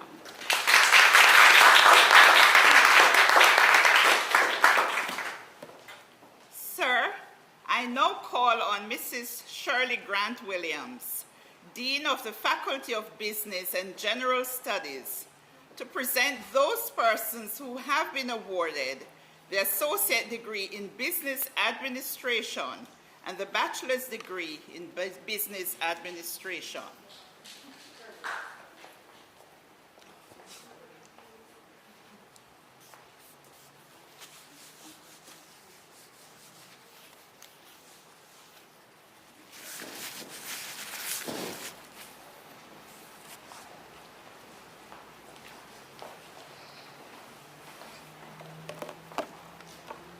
Sir, my colleagues and I ask that the Associate of Science degrees be conferred on the following persons having satisfied all the requirements. For the Associate of Science degree in Business Administration, I now present Nicholas Adlam, Tiana Aird, Davina Atkinson, Gishawn Blair, Ryan Brissett, Tesia Brooks, Chris-Ann Brown, Tahira Brown, Aldrina Cameron, Trishona Comrie, Shakira Dawes, Brianna Francis, Rashida Gray, Dana Grigg, Tashana Henry, Chris-Ann Johns, Justin Jones, Kimon Kedu, Amicia Martman, Chrisana Martin, Tamia McIntosh, Shamika McNaughton, Trudian Morris, Sidonie Mullins, Eladio Dowell, Rashay Rankin, Kelly Rose Graham, Zara Smith, Jana Turner, Britannia Watkin, Dahlia White, Alicia Wilkins, and Paige Wilson. Sir, my colleagues and I ask that the Bachelor of Science degree be conferred on the following persons having satisfied all the requirements. For the Bachelor of Science degree in Business Administration, major in accounting, I now present Aisha Atkinson, Novelette Brown, Kemisha Johill, Sarah Lee McDonald, Karen Rankin, Rochelle Samuels, Noelie Tarding. Majoring in Finance and Management, I now present Nahira Barrett, Nakeda Barrett, Melissa Beckford, Amanda Bennett, Tamika Blake, Davia Brooks, Ramona Brown, Tion Clark, Delanie Crooks, Dea Dennis Morris, Chanel Dunkley, Samora Dalston, Shanna K. Edwards, Chriselle Ellis, Renee Finletto, Latricia Gordon, Michaela Graham, Shanique Grant, Shanique Green, Enrica Hall, Shanoya Harvey, Shani Hudson, Jade James, Ranika Johill, Nakia Johnson, Yushay Knight, Gladstone Linton, Oral Martin, Amelia McFarlane, Rashay McNeil, Ron McNish, Valencia Maxwell, Marvella Riggio, Brene Peterkin, Antoinette Petrie, Michaela Ratchery, Nikara Reed, O'Neill Riley,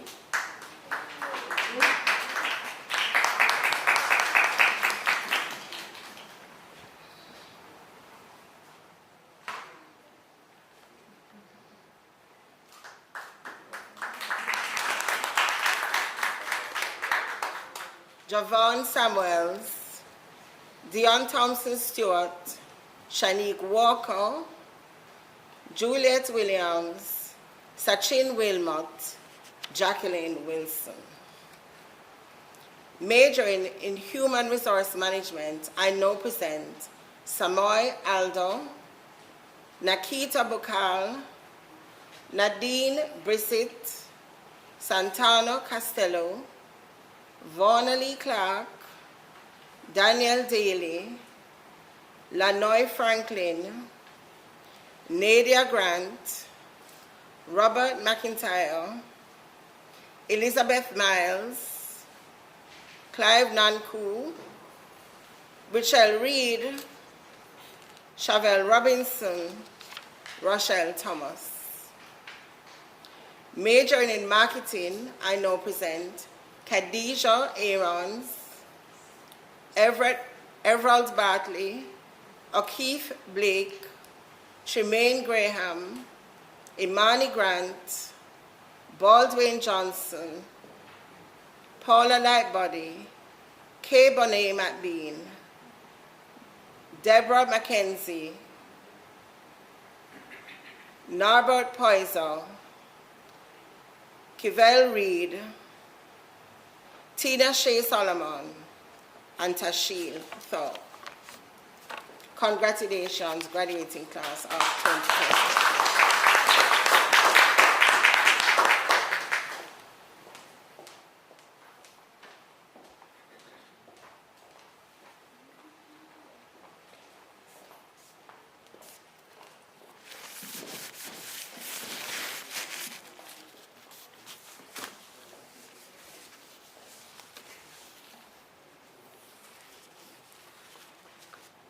Sir, I now call on Mrs. Natasha Higgin-Thomas, Dean of the Faculty of Computer and Technical Studies, to present those persons who have been awarded the Associate of Science degree in Architectural and Construction Technology, Engineering Technology, and Management Information Systems, and the Bachelor of Science degree in Management Information Systems.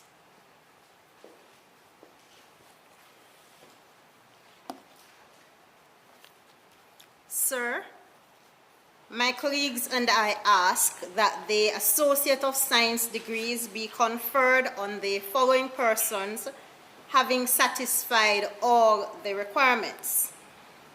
For the Associate of Science degree in Architectural and Construction Technology, I now present Zemar Christie, John Sivright, Demar Stewart, Jade Ann Vernon, Alex Wallace, and Alex Williams. For the Associate of Science degree in Engineering, I now present Kyle Barrett, Shamar Brown, Giovanni Dobson, Kristen Forbes, Raheem Glaze, Brandon Hudson, Ashanti Little, and Twain Thompson.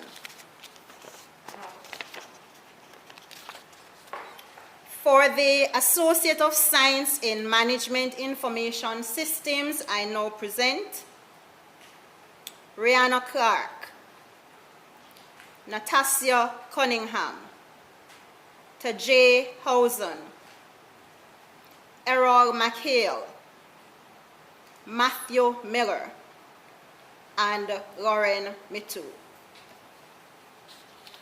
Sir, my colleagues and I ask that the Bachelor of Science degree be conferred on the following persons having satisfied all the requirements. For the Bachelor of Science degree in Management Information Systems, I now present Chadwick Diaguilar, Everald Finnekin, Kadane Miller, Paul Nelson, and Shamar Pearson. Congratulations, class of 2021.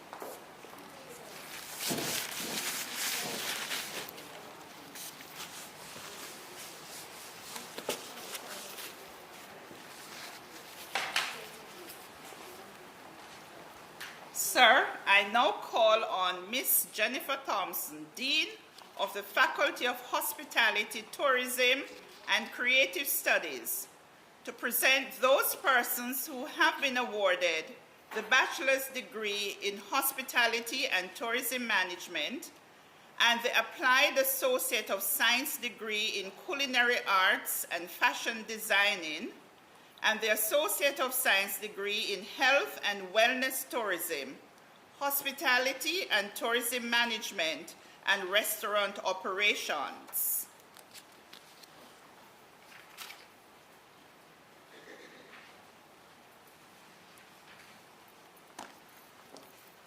Sir, my colleagues and I ask that the Associate of Science degrees be conferred on the following persons having satisfied all the requirements. For the Applied Associate of Science degree in Culinary Arts, I now present Amani Grant, Roger Hines, Chaj Hopwood, Markelia Josephs, Abigail Miller, Dawn Hay Richards, Aljamaine Robertson, Keisha Silvero, Michaela Simmons, Enolia Watson. For the Applied Associate of Science degree in Fashion Designing, I now present Rishane Crew, Janelle Gordon, Latoya Johnson,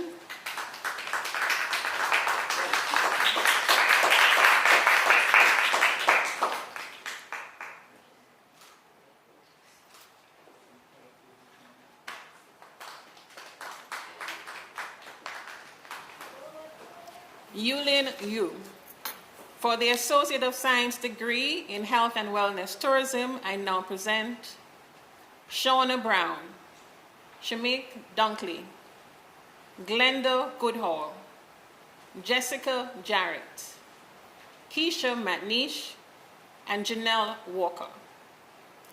For the Associate of Science degree in Hospitality and Tourism Management, majoring in Accommodation Studies, I now present Shaniel Baldy, Felicia Buchanan, Nathaniel Graham, Tashana Stevens, and Jenny Walters. Majoring in Food and Beverage Management, I now present Deidre Burrell, Sashona Campbell, Trishona Daly, Janelle Edwards, Davine Horton, Savannah Norman, Sasheen Swaby, and Ramona Wilson. Majoring in Travel and Tourism Management, I now present Brianna Hall, Dianca Marshall, Moya McBean, Jessica Patrick, Ashani Salmon, and Darisha Scott. For the Associate of Science degree in Restaurant Operations, I now present Shanice Baker, Atrika Brown, Ashley Clark, Sanaya Duncan, Ramona Ellis, Zara Ferron, Sanchia Carr, Abigail Lewis, and George Sterling. Sir, my colleagues and I ask that the Bachelor of Science degree be conferred on the following persons having satisfied all the requirements. For the Bachelor of Science degree in Hospitality and Tourism Management, majoring in Hospitality Management, I now present Dwight Barrett, Nakisha Blake, Sasha Lee Bruce, Michelle Carter, Fitzina Clark, Anthony Cole, Kadira Crooks, Shante Daly, Deja Banks, Malika Foster, Fadisha Gooden, Sadiqa Graham, Davio Henry, Kemar Lawson, Nordia Lyons, Ariane Martin, Kashiba March, Trishona Maxwell, Renee McIntosh, Kadeen Mellis, Latoya Minto, Alicia Moore Watson, Carrie Jo Nisbet, Shanoy Peterkin, Samantha Plummer, Trudianne Robinson, Khadijah Russell, Durant Smith, Talia Spencer, Alex Ray Thompson Sterling.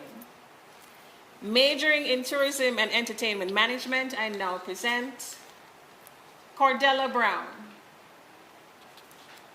Theresa Burke, Chanel Graham, Dana Harvey, Jessica Horton, Stephanie Evans, Tennille Curtin, Anna K. Lawson, Dione Lowers, Monique McKee, Aswana Porteous, and Normanique Walker. Congratulations, class of 2021.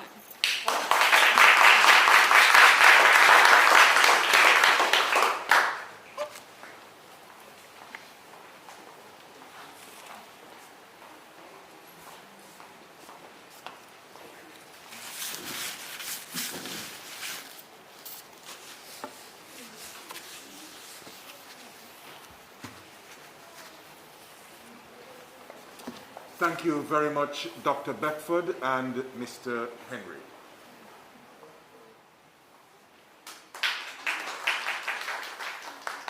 I now invite the three students representing the graduates, Miss Latoya Johnson, Miss Sophia Douglas, and Mr. O'Neill Riley to stand.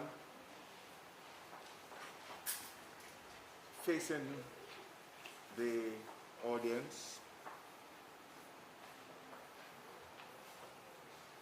with your tassel to the right,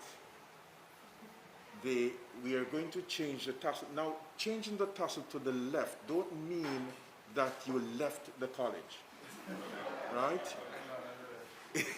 It symbolizes a transition from being a student or a graduate to a graduate.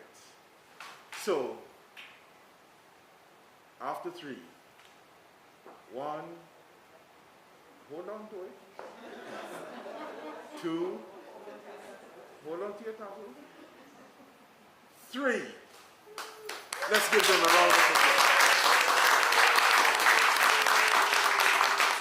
You have now fully transitioned on behalf of all the graduates. Thank you. You may be seated.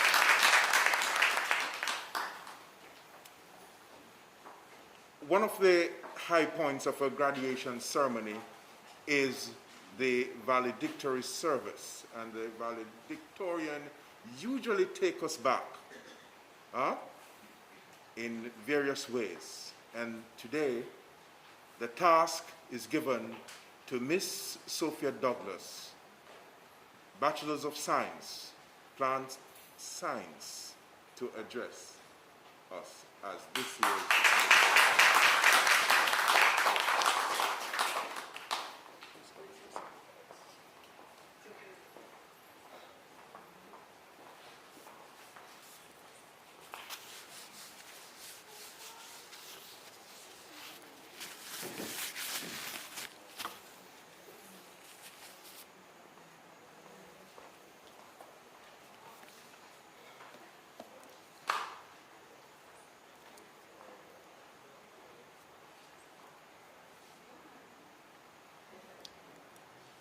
Deputy Chairman of the Board of Management, Mr. Rodcliffe Robertson, Attorney General of Jamaica, and our guest speaker, Honorable Marlene Malahoo-Forte, Chairman of the Board of Management, Mr. Stephen Deere, and other distinguished members of the Board of Management, Chairman of the Council of Community Colleges of Jamaica, Dr. Orville Beckford and Mrs. Beckford, Principal, Mr. Darian Henry, Honoree, Mr. Lachu Ram Chandani, and family, other distinguished guests, fellow graduates.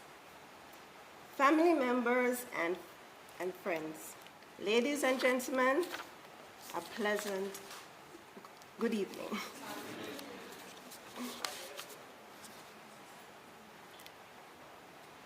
It is with great pleasure and humility that I stand here as valedictorian for the graduating class of 2021. Romans 8:37 declares that we are more than conquerors through him who loves us. It is no easy task for anyone to pursue higher education. For some, it was CAPE courses, and for others, it was an associate or bachelor's degree. One thing we all had in common was that we started this journey together. And boy, what a journey it was. When we started our first set of exams in 2019, little did we know that for many of us, those would have been the last face-to-face exams for the duration of our programs. Yes, the pandemic came and interrupted the usual modus operandi. There we were, plunged into online learning, and Teams arguably became our new best friend. All of us grappled with the uncertainties that so abruptly and drastically affected our personal and academic lives. There were no dress rehearsals, no preparation. We had to decide to sink or swim, realizing that the ship was sailing on, and if we didn't act quickly, we would be left behind. So, as the conquerors that we are, we chose to ride the waves. And today, aren't we happy we did? My fellow graduates, as we breathe a sigh of relief that it is finally over, let us recognize that these unwelcomed challenges have made an indelible contribution in shaping us as individuals poised and ready to impact a changing world. We have fought and have prevailed. And yes, there were many fights. I am sure that we would all agree that VLE, aka Moodle, was a challenge, especially to the unregistered. The calls that bombarded the college with students' queries, not being able to log on to Teams, or not knowing where to find the link for classes. Either we didn't attend the information session, or we just didn't quite understand the instructions that were given. Then, there was the challenge of trying to stay awake during classes, especially for those studying part-time. Some days, the internet just fell, bumping us out of class, or the lecturer would just suddenly disappear, all due to poor internet connection. Even though it was convenient for all of us to attend classes from wherever we pleased, this was a sure frustration to some lecturers who had to beg some students to interact. You could hear the lecturer. "Students, are you hearing me? Am I alone in here?" Not to mention online exams and multiple choice on Moodle. That timer seemed to have had a mind of its own. All of this while holding down a full-time job for some of us, caring for our families or fulfilling whatever responsibilities we had. Speak of diamonds in the rough. And so we were. Today is a testament to the fact that we did not crumble. Instead, we buckled down and gracefully allowed the pressure to mold us into who we have become. My fellow graduates, at this special occasion, we are surrounded by our lecturers, families, and friends, albeit virtual, but still surrounded. They join us in celebrating our achievements, and we have all rights to celebrate. I, however, implore all of us to acknowledge that we have a duty to fulfill, a call to answer. Though our calls may be unique to our course of study, we all have a nation and a world to serve. A family that is grieving will need an understanding and compassionate funeral service attendant. Funeral services. Oh.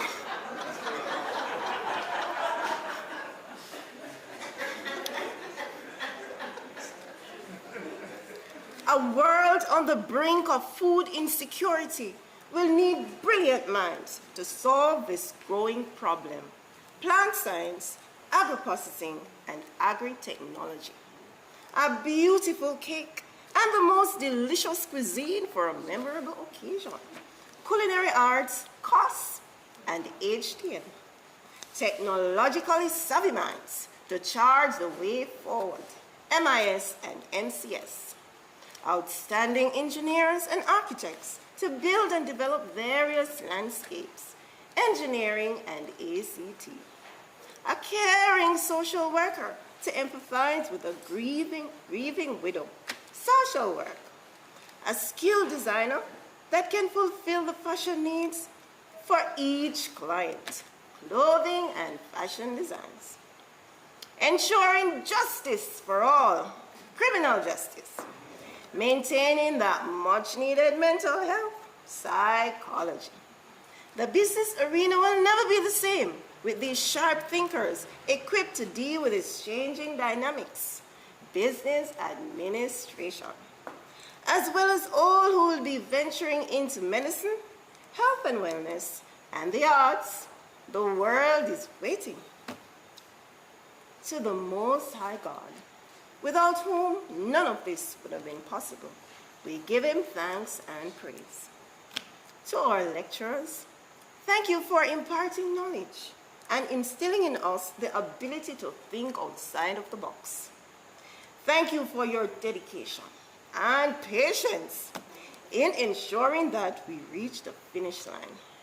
To our former principal, Dr. Marlene Nelson, we truly appreciate all you have done for us throughout our time at this institution.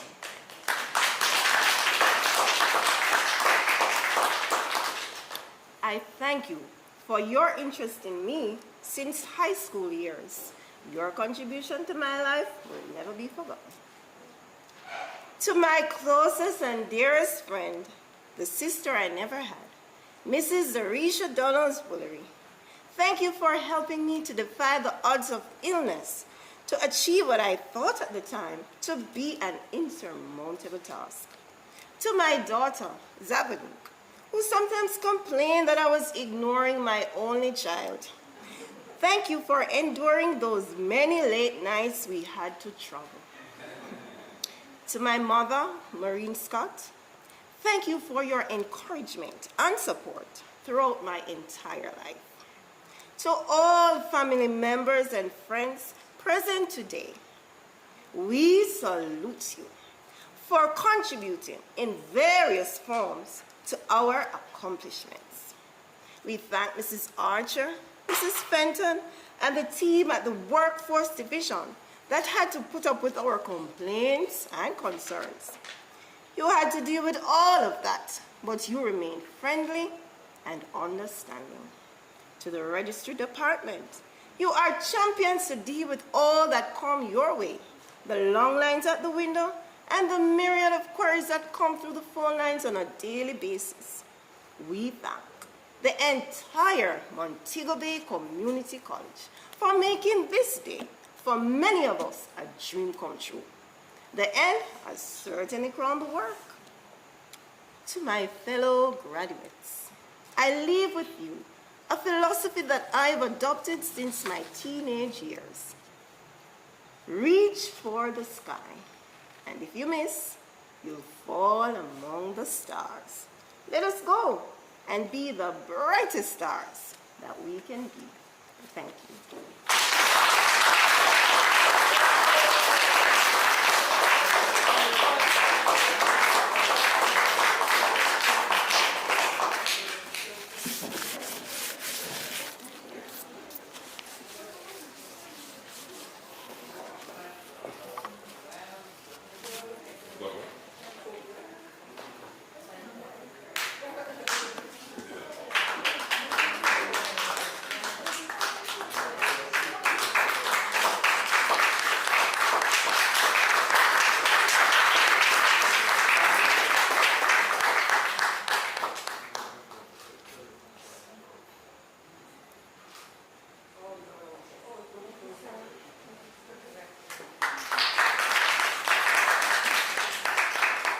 Sophia, you know the part that I love, the confession.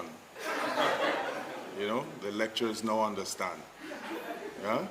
You know, Sophia, I was passing my son's room when I heard a lecturer from this college saying, if I don't hear any student speak, I'm going to take it that I'm teaching myself. So my son immediately started to speak and say, okay, Joel, we're the only ones here. So I opened the door and I said, I'm going to call the lecturer and tell her you're still in bed. I said, Daddy, man, you can't do that. Thank you very much. Ladies and gentlemen, I'm about to call on a lady to do the vote of thanks. But I'd like to tell you something, Madam AG, again, you can boast that in your constituency lies the only community college in Jamaica that has a fashion designing program. But not only that, I'd like to tell you some more. This program was recently accredited by the University Council of Jamaica. And we are pleased to advise you that the students and lecturers in these programs are doing extremely well. But I'd like to tell you a little more about the lady Latoya Johnson, who has the highest GPA of all students pursuing an associate degree program in the college. And Latoya is one of 2 students from this college who designed and made a number of outfits for the Miss Jamaica pageant. They are currently showcasing in Puerto Rico. That deserves another round of applause. We're also inviting you, ma'am, and all listening to go to YouTube, whether you call it YouTube or anyone you call it, you go to YouTube to see the recently held MBCC fashion show, to see Latoya's and other students' fashion designs, their masterpieces that were produced for the show. With that, it gives me pleasure to invite Latoya to do the vote of thanks.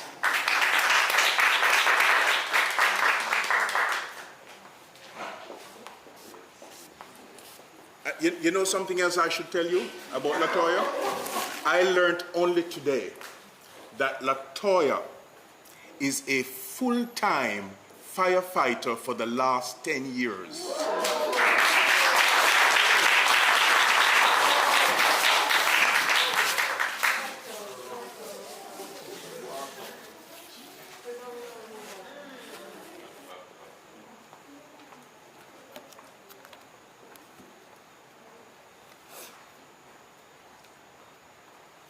Thank you so much.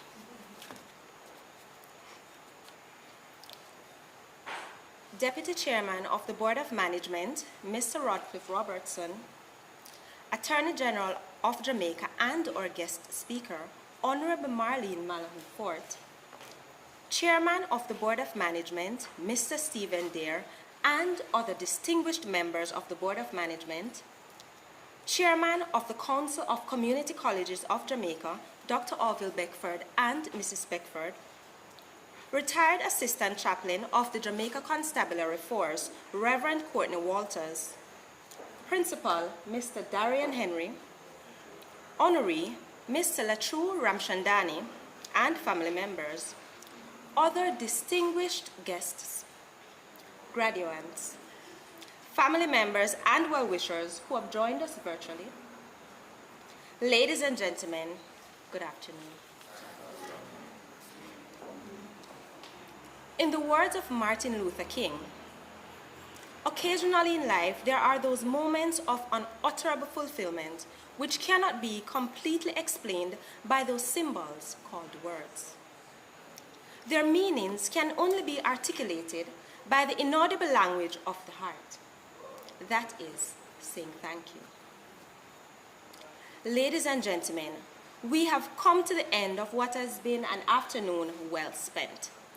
I am humbled and honored to be giving the vote of thanks at such a distinguished and intellectually stimulating gathering. First and foremost, I must give thanks to our Heavenly Father, who through His grace has kept us through these difficult times and has brought us safely through our studies so that today we can celebrate our achievements. To God be the glory. On behalf of the graduating class of 2021, I express heartfelt gratitude to the Honorable Marlene Malahoo-Forte, our guest speaker. Madam, your thoughts have enlightened our minds and showed us a new path. You reminded us that in order to realize our full potential, we need a personal, detailed plan to excel.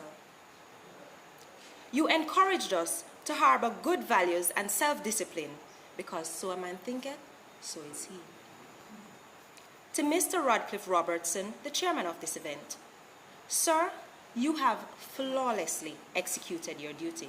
For this, we sincerely thank you. Thank you for your unwavering commitment to brand MBCC and for the many sacrifices you have made for this institution, and especially for your willingness to assist us every time we call on you. I am extending heartfelt gratitude to Mr. Courtney Walters for approaching the throne of grace on our behalf.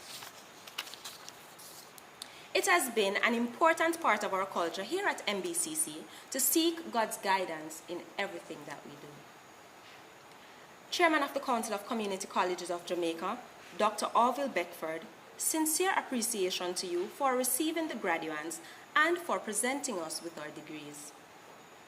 We know you should have been attending another function elsewhere, but we sincerely thank you and Mrs. Beckford for choosing instead to celebrate this special occasion here with us at MBCC. Thanks to our principal, Mr. Darian Henry, Vice Principals, Mrs. Carol Walters and Mrs. Colleen Ricketts-Evans for your unstinting support.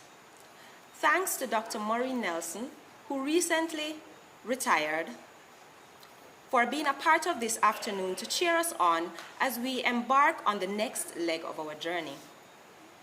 I would indeed be failing in my duty if I do not express gratitude to Mr. Stephen Dare, Chairman of the Board of Management, and other members of the Board of Management for their wholehearted support to make this graduation a successful one.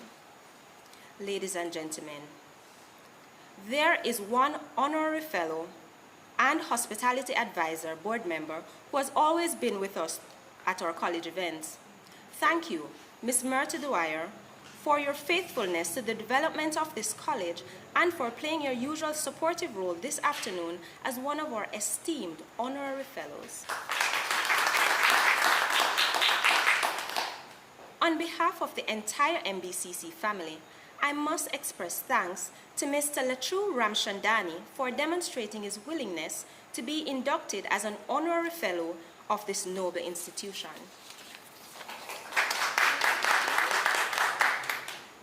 Sir, we look forward to what we hope will become a symbiotic relationship between your family and the Montego Bay Community College family. I am also extending heartfelt gratitude to Mrs. Coral Walters, who is the chief organizer of this event, and her fantastic team from all categories of staff.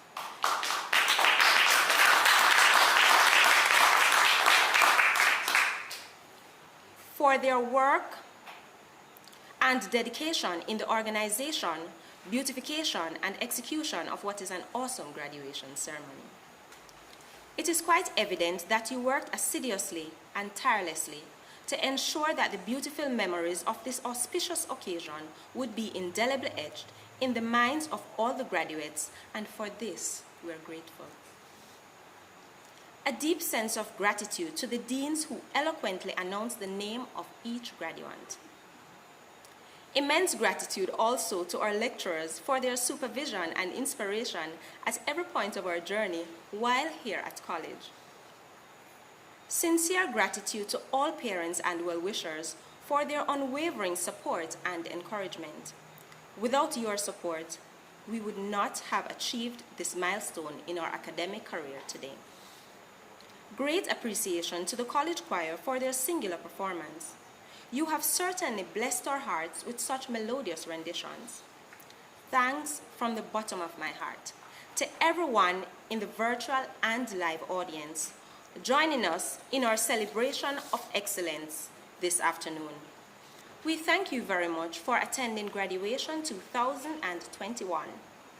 Finally, I want to specifically thank the technical team for being the backbone of this event by disseminating information instantaneously to everyone in our audience. You have defied the odds of COVID-19 by making the impossible possible. Thanks also to the members of the press who are here. We look forward to a positive coverage of this event in the media. Ladies and gentlemen, what separates privilege from entitlement is gratitude. And so I close by saying, thank you all. Muchas gracias.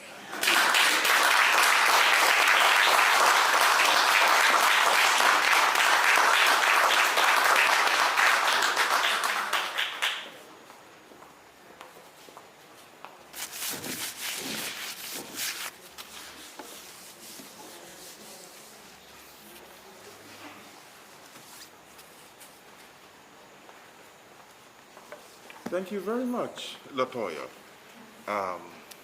for your words of gratitude. And I have one thing to do before declaring this ceremony terminated.